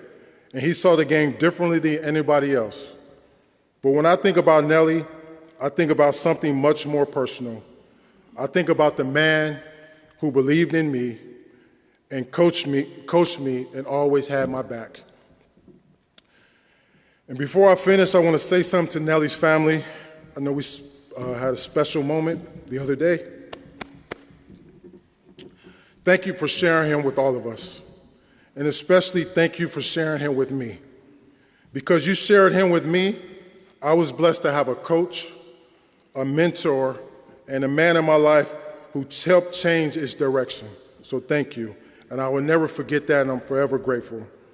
And Coach, I know you're looking down, looking at what's going on here, but I don't know if I ever fully expressed how much the belief you had in me meant to me. But I hope you knew. There are coaches you play for, there are coaches you remember, and then there are coaches who become a permanent part of your story. And Nellie was always a part of mine. So thank you, Coach, for seeing something in me. Thank you, Coach, for believing in me. Thank you, Coach, for trusting me. And thank you for always having our back. So rest easy, Nellie. And like I always told you, I really love you, man. Thank you. Get your ass over here, Bill. Oh, thank you. I would pass the ball to you, but he usually passes it to me. Beautiful, beautiful words, my guy. First of all, to Miss Joy, Donnie, the entire family, we all hurt with you. Nellie was, as we've heard from so many incredible people today, how much I've enjoyed reminiscing. An incredible human being, larger than life, basketball genius, scary, and yet a teddy bear who helped a lot of people. One of those people being me, and I think the things that stand out for me are the breadth of what he meant to so many people. The game of basketball, that's an easy one. I mean, his fingerprints are all over, whether it's players, teams, decades, the rules, innovation, everything. So for someone to have that type of impact, it's one thing to have a Hall of Fame career or to Hall of Fame coaching career or to do both, but to do that and then impact the game forever and have your fingerprints all over it. Everything you watch today has something to do with Nellie, and that is astonishing. But not to be outdone by the type of heart he had and how he was always there to help people. And we've heard today how he's helped his players. And I know that he's helped a lot of people that didn't play for him. But I was one of those people that he helped. Nellie made you earn his respect. He wasn't going to give you anything. And I think that's an old school mentality that I wish our kids could face today. They had to overcome. You had to find a way. And at the same time, he didn't give up on you easily. Or if he did, you're probably not here today. But for those of us that hung in there and he believed and he worked with, he was always able to get the best out of you. I get to live this life, and people say nice things about me every day. I get to live in a great house, my parents and my kids are going to go to great colleges and all that stuff. And that is because of Nellie. That's because of Nellie. Hard work is irreplaceable, and hard work gets you there. But someone believing in you, sticking with you, showing you how to fight through hard times and come out the other side, that is irreplaceable in someone's journey to success and getting there. So for me, Nellie had the biggest impact, the coach I played for the most, I learned the most from, and the most difficult thing for me was leaving Dallas. When I left Dallas for Phoenix, I'd wanted to play the rest of my career here. Wanted to play with Mike and Dirk. We're still friends for life. We go on vacations with our families. That all started here with Nellie, and I wanted that to continue forever. I wanted to finish my career here. But it wasn't to be. Salary caps and team building and things happen, and you're not fortunate just to go down the park and play with your friends. It's a business, after all. So it was really difficult at that time, and emotionally, I wasn't sure how ready I was to leave these guys and to leave my coach, who I'd played the majority of my career with. Still the coach I've played the most for. But Nellie taught me enough. He taught me enough. He gave me enough. He showed me those lessons. He helped me get through them. He helped me come out the other side. And that's all I needed to be able to go on and thrive without him. So, Nellie, I love you. You did everything for me, including challenge, push me, call me names I would never repeat in this house of the Lord. And also show me that you can have a great time and enjoy life and make the most of it. So I love you, thank you, and condolences, and thankfully everybody here can share in some of these wonderful stories. I do have, thank you. I do have a letter from Dirk, as he lives in Sweden in the summer and his parents are going to his house for the first time this week. So he wasn't able to make the long journey, but he wanted me to say some words. And dear Coach, I've always said I would never become the player I became if it wasn't for you and everything you taught me and how you believed in me. If I could ask you one thing today, it would just be, why did you let Nash have the ball so much?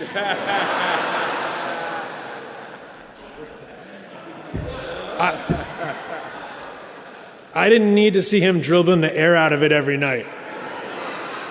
Hang on, that greedy bugger. I spoon-fed him for like 6 years here. We always knew that Judas would leave for the money. I mean, I bought him 2 meals a day for 6 years. And that's the kind of thanks I get. Okay, no, this is actually Dirk's letter.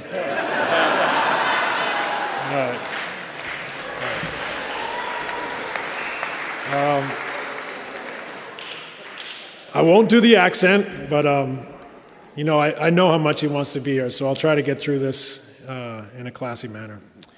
I really, really wish I could be there today with all of you, but I'm with my parents right now in Europe. They need me here at the moment. And I know Nellie would understand because he had such a great connection with my family and Holger, my coach, really from the jump. I think Nellie loved my dad more than he loved me. That's how quickly they hit it off. But that's really no surprise because Nellie just had an aura. I know that word gets used a lot these days, but when he came into a room, everything just lit up. He was funny, he was loud, he was always joking, no filter. He was truly one of a kind, and he was the ultimate player's coach. I don't think there was a player in the history of this game who benefited from Nellie more than me. I can still remember those first practices in Dallas when I came here for the Hoop Summit. I couldn't believe that there was an NBA coach in the gym watching me. I'm not really sure that he was allowed to be there by NBA rules. I think we got a theme going here tonight. But I could feel it from the jump. This guy and his son, Donnie, they really believed in me. They had the same vision for what I could become that Holger had. They were all convinced when I really wasn't sure what kind of player I could be at the highest level. And then once I started playing for Nellie, it eventually all clicked. Those early years with Nellie and after Mark bought the team were some of the most fun times that I've ever had in the NBA. Nellie just let us play, run up and down, play our style, lots of freedom, easy play calls. It was pick and roll or an elbow catch. His style was have guys that are skilled and let them play and create off of that. Of course, I always remember the times he got mad at me and those incredible one-liners. He's the only coach who ever cussed me out for not shooting enough. How can I forget that? Yeah, how can I forget that? The guy shot every time. Oh. How can you forget the only coach who ever told me, and I'm going to say this as politely as possible because you're all in a church, that my defense was as useless as teats on a boar hog. Except he probably didn't say teats. I mentioned this the other day, and I've probably said it 1,000 times over the years, but I'm not sure I would have ended up being the player I became without Nellie as my first coach. He wasn't going to try to bulk me up or make me play close to the basket. He saw the game differently. He wanted me shooting and passing and movement.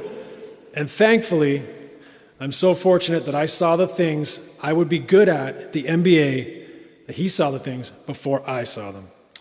He brought me to Dallas, and I owe him a ton, and I will love him forever.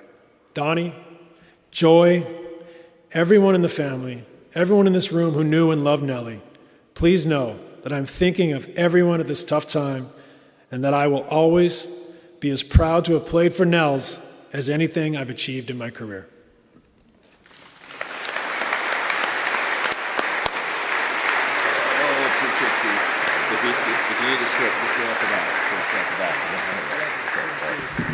Okay, Steve's got to catch a flight. Steve Nash, Michael Finley, and Dirk Nowitzki from afar.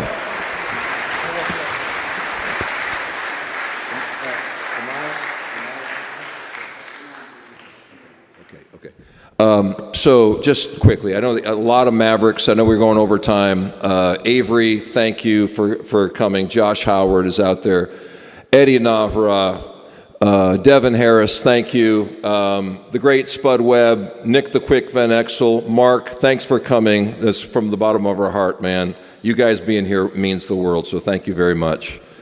Nellie had a very, very special spiritual gospel tune that he used to listen to in the morning that was really, had a very special place in his heart. We, just by a few miracles, Charlie McKinney, Tim Headington, a big shout out and thank you, and Will, you guys pulled some strings and got one of Nellie's favorite performers to be here today. You guys know he's got a special bond with Michael Finley, but the river today is being performed, man, I'm getting choked up here, by Fort Worth's own Leon Bridges. A round of applause, thank you.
Been traveling these wide roads for so long.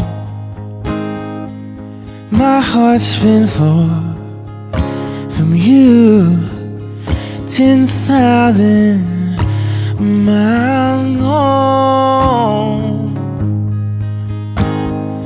Oh, I wanna come near and give every part of me, but there's blood on my hand and my lips are unclean. In my darkness I remember Mama's words reoccur to me. Surrender to the good Lord, you know, wipe your slate clean.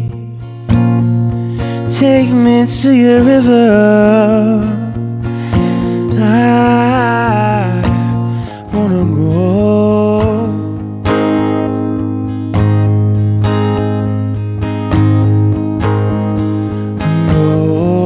Oh, take me to your river, I wanna know.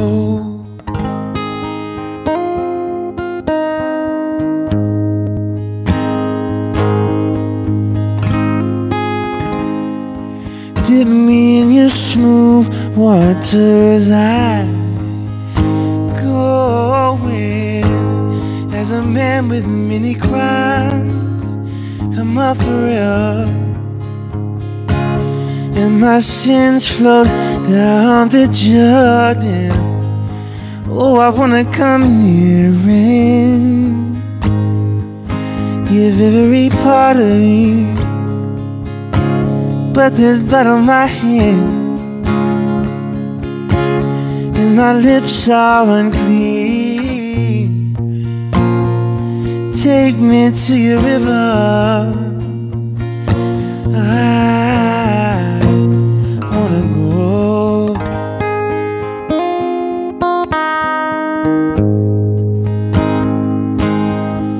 Please let me know. Take me to your river, I wanna know. I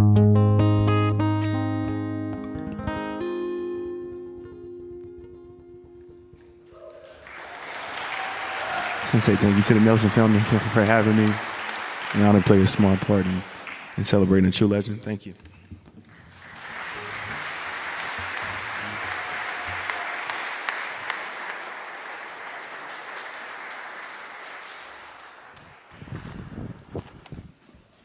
Mr. Bridges, thank you for all you did to get here.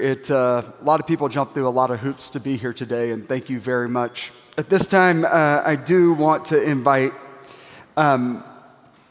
Nellie's Maui buddies forward. They have a very special bond. Come on up, guys. Yeah.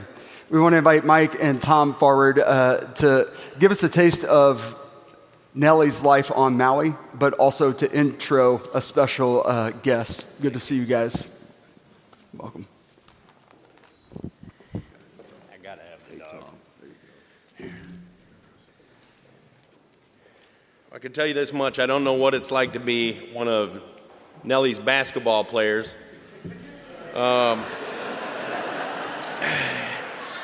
We used to drive down the road. There's a outdoor basketball court right in Paia, right by where one of his houses is.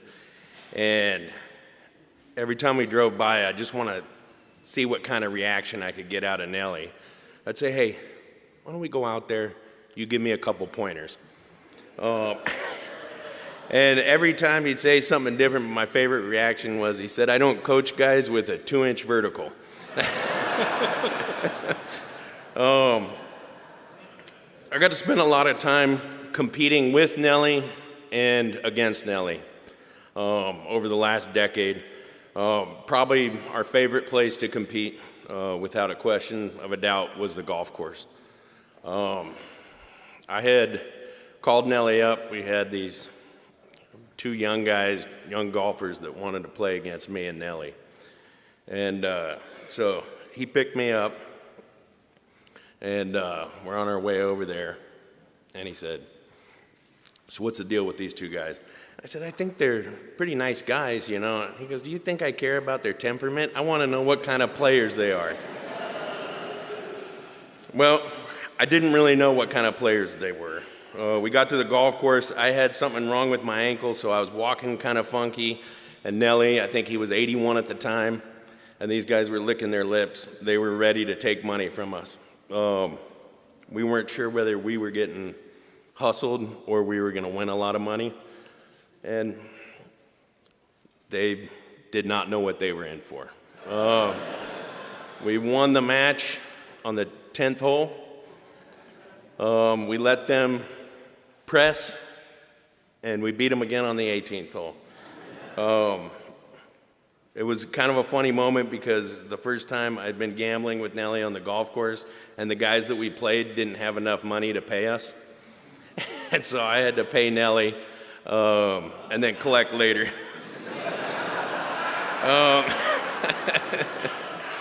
With that being said, we kind of, group of guys in Maui started calling us the Pacific Pirates on the golf course.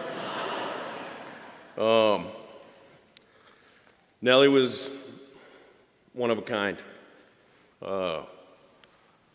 He was a competitor until his last days.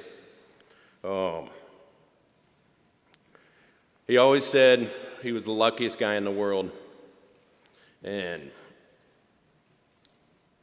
I don't know, I feel so lucky to know him, and I think everybody feels that way. I'm gonna miss the guy, so from one Pacific Pirate to another, Nellie, I love you. I'll be thinking about you the rest of my life. I'd like to introduce one of Nellie's great friends. This is Tom Kartsotis.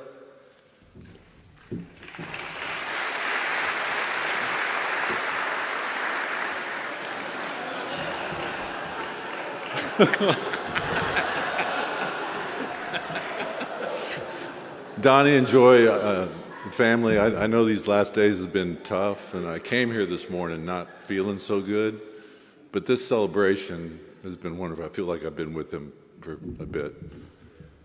How I met Don Nelson. So when I was in high school, I started this ticket scalping company here in Dallas. And I bought tickets for concerts and sports, and the Dallas Mavericks came to town. And my customers wanted to buy tickets from everybody for everything, so I bought tickets for every Mavericks game for a long time until they went to the playoffs. And then the guys that were running the team at that time, they just said, we're not going to sell Tom tickets anymore. So I got this guy that looked like a lawyer, and we went down to the Mavericks, and I left that meeting thinking, I don't want them to win. So a few years later, I was in Hawaii. My next door neighbor said, hey, you're a Dallas guy, Nellie's in town, wants to go play golf, why don't you go? So he picks me up, we're in the car on this 2-lane road going down to the old McKenna. And he says, so how'd you like that trade I did last week? And I said, honestly, sir, I don't even follow you. And to be really honest with you, I want you to lose every game. He stopped the truck in the middle of the road, there's cars piling up behind us. We met on the first tee, both of us barefoot, and he's been my coach since. Thank you.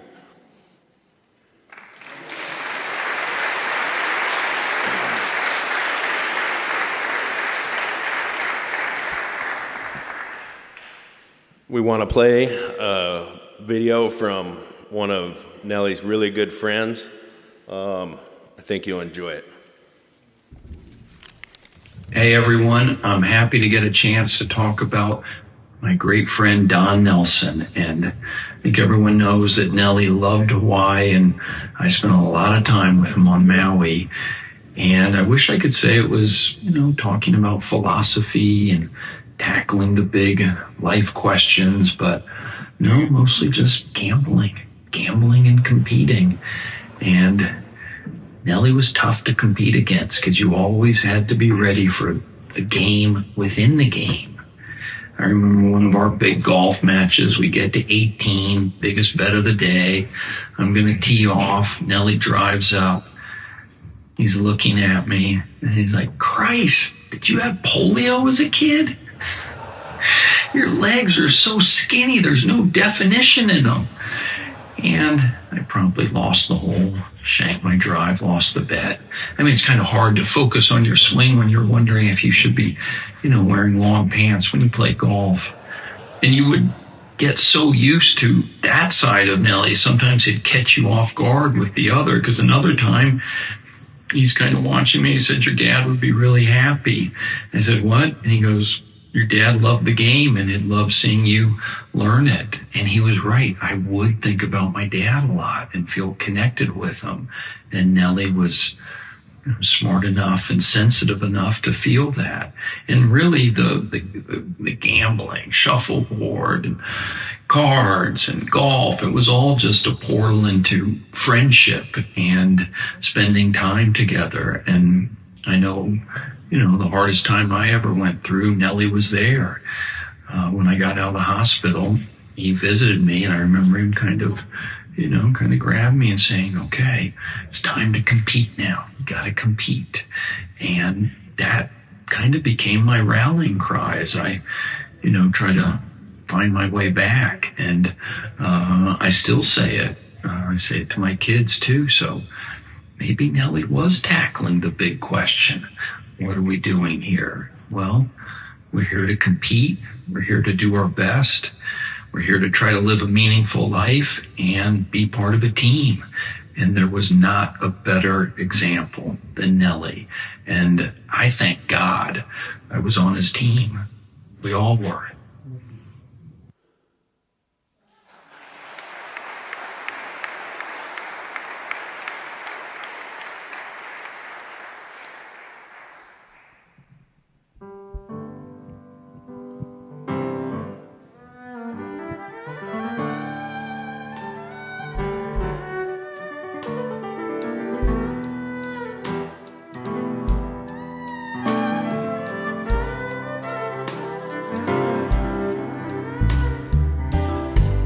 Been walking this long road through sorrow and pain. Sometimes the nights get weary. Sometimes I call his name. but deep inside I'm certain there's more than I can see. When this life is over, heaven's got a plan for me. Yeah. Heaven's got a place for me. By the crystal sea, Heaven's got a place for me. where my soul is free. No more tears, no more pain, only love eternally.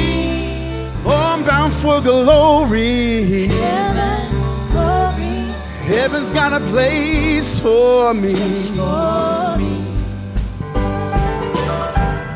I've stumbled and I've fallen, but His grace picked me up again. I've lost some battles fighting, oh, but the war with Him I always win. Now I'm walking in this promise. By His grace I will always be.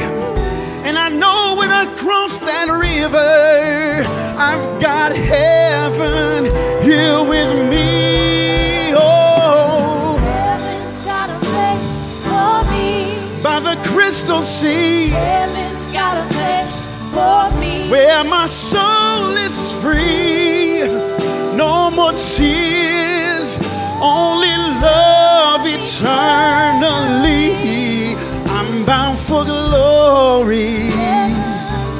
Heaven's got a place for me. Oh, when the saints are singing and the angels call His name, I will join in that chorus.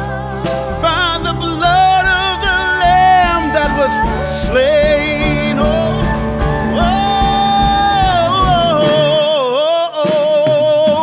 Heaven's got a place for me. by the crystal sea, Heaven's got a place for me. where my soul will be free. I'm gonna see, I'm gonna walk in His glory.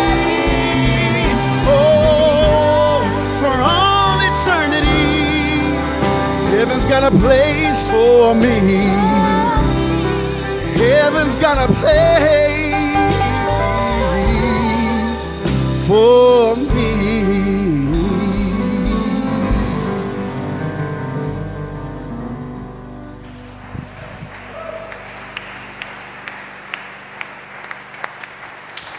I want to welcome Christy Armstrong and DJ Nelson, Donnie's kids, forward to share their reflections on their grandfather.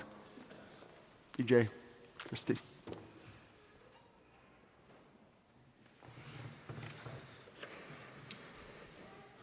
Psalm 103, 17 to 18. But the steadfast love of the Lord is from everlasting to everlasting on those who fear Him, and His righteousness to children's children, to those who keep His covenant and remember to do His commandments.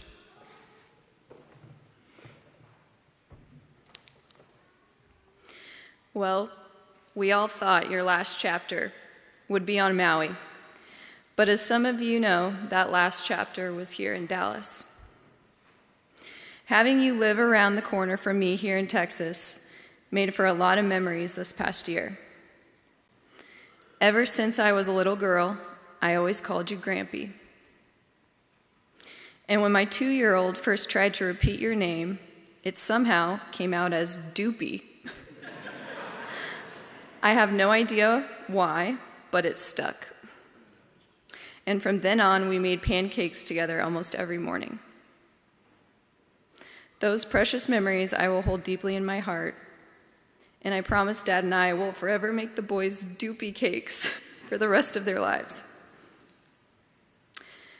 Mike alluded to this earlier, but recently you said, I feel like I'm the luckiest guy in the world. It's good to be back in Texas, I'll tell you. I moved back here, and I'm having the time of my life. The reality was we were the luckiest.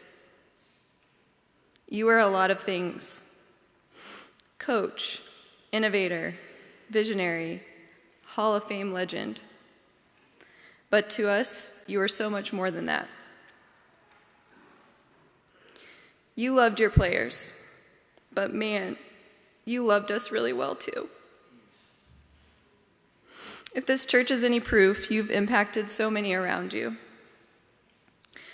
Watching you receive communion at this very table here for the first time in a long time has been a full circle moment.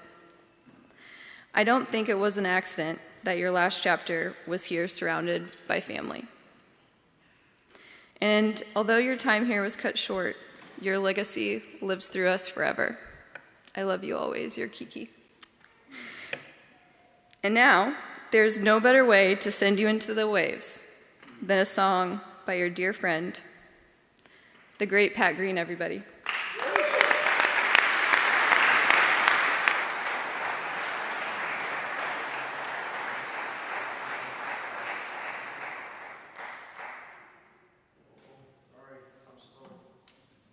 But I'll make this fast, because I know we gotta go potty sooner or later.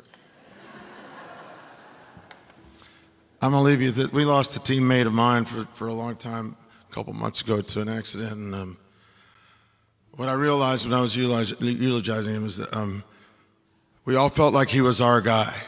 That's our guy. He's our champion. He's our true happiness. And then it dawned on me that we thought he was our guy. We all belong to him, and that's what Nellie is. All of you belong to him, every single one of you. And you have some of my money.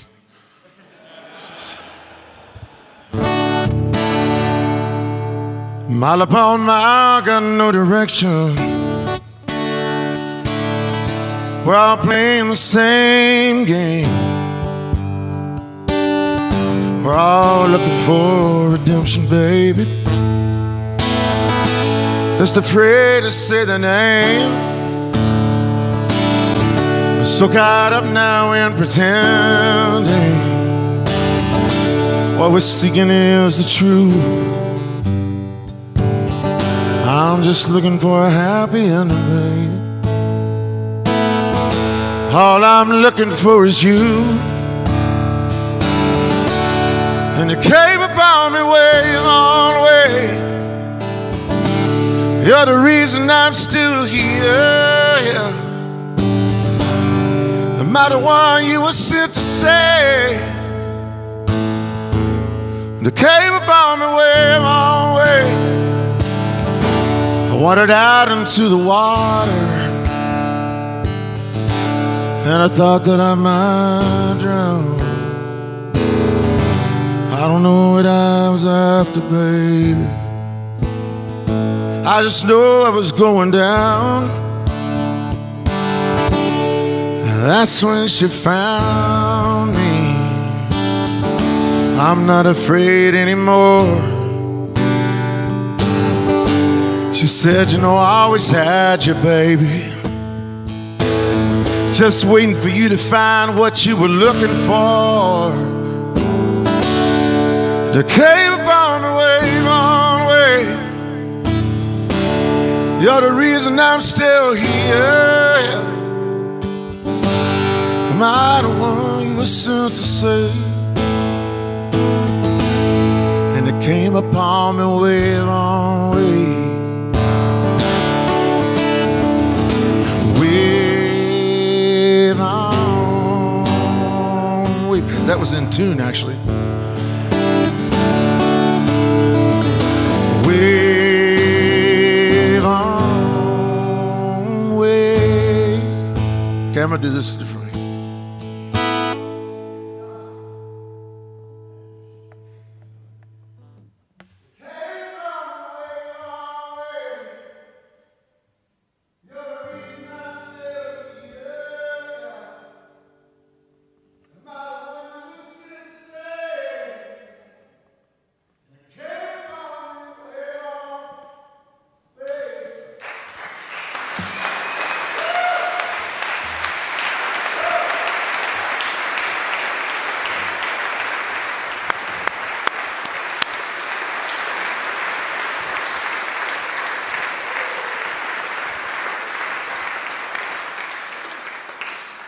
There's been a lot shared this morning and well into this afternoon, but at this time we want to invite Donnie and Joy and the entire Nelson family forward.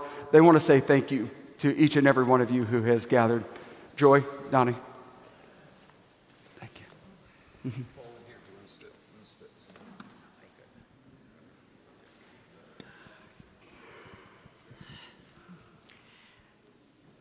It's amazing to me to see and hear all the love and respect and support from so many people who love Don.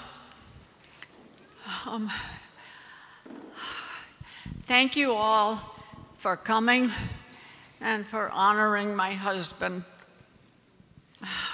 Aloha. Thank you, Joy.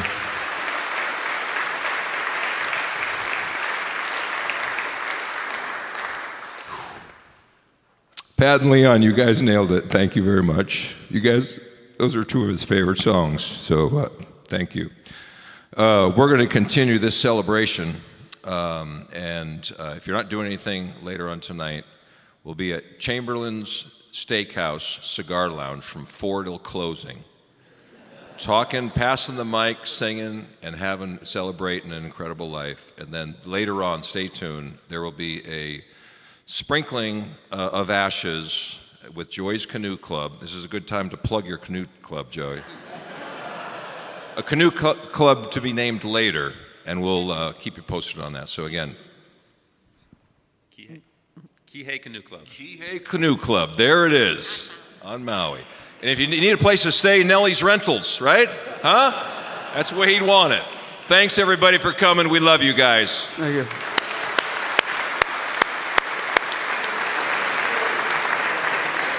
So, friends, as you go forth from this hours of worship, to be the church in the world, may God give you the grace never to sell yourself short.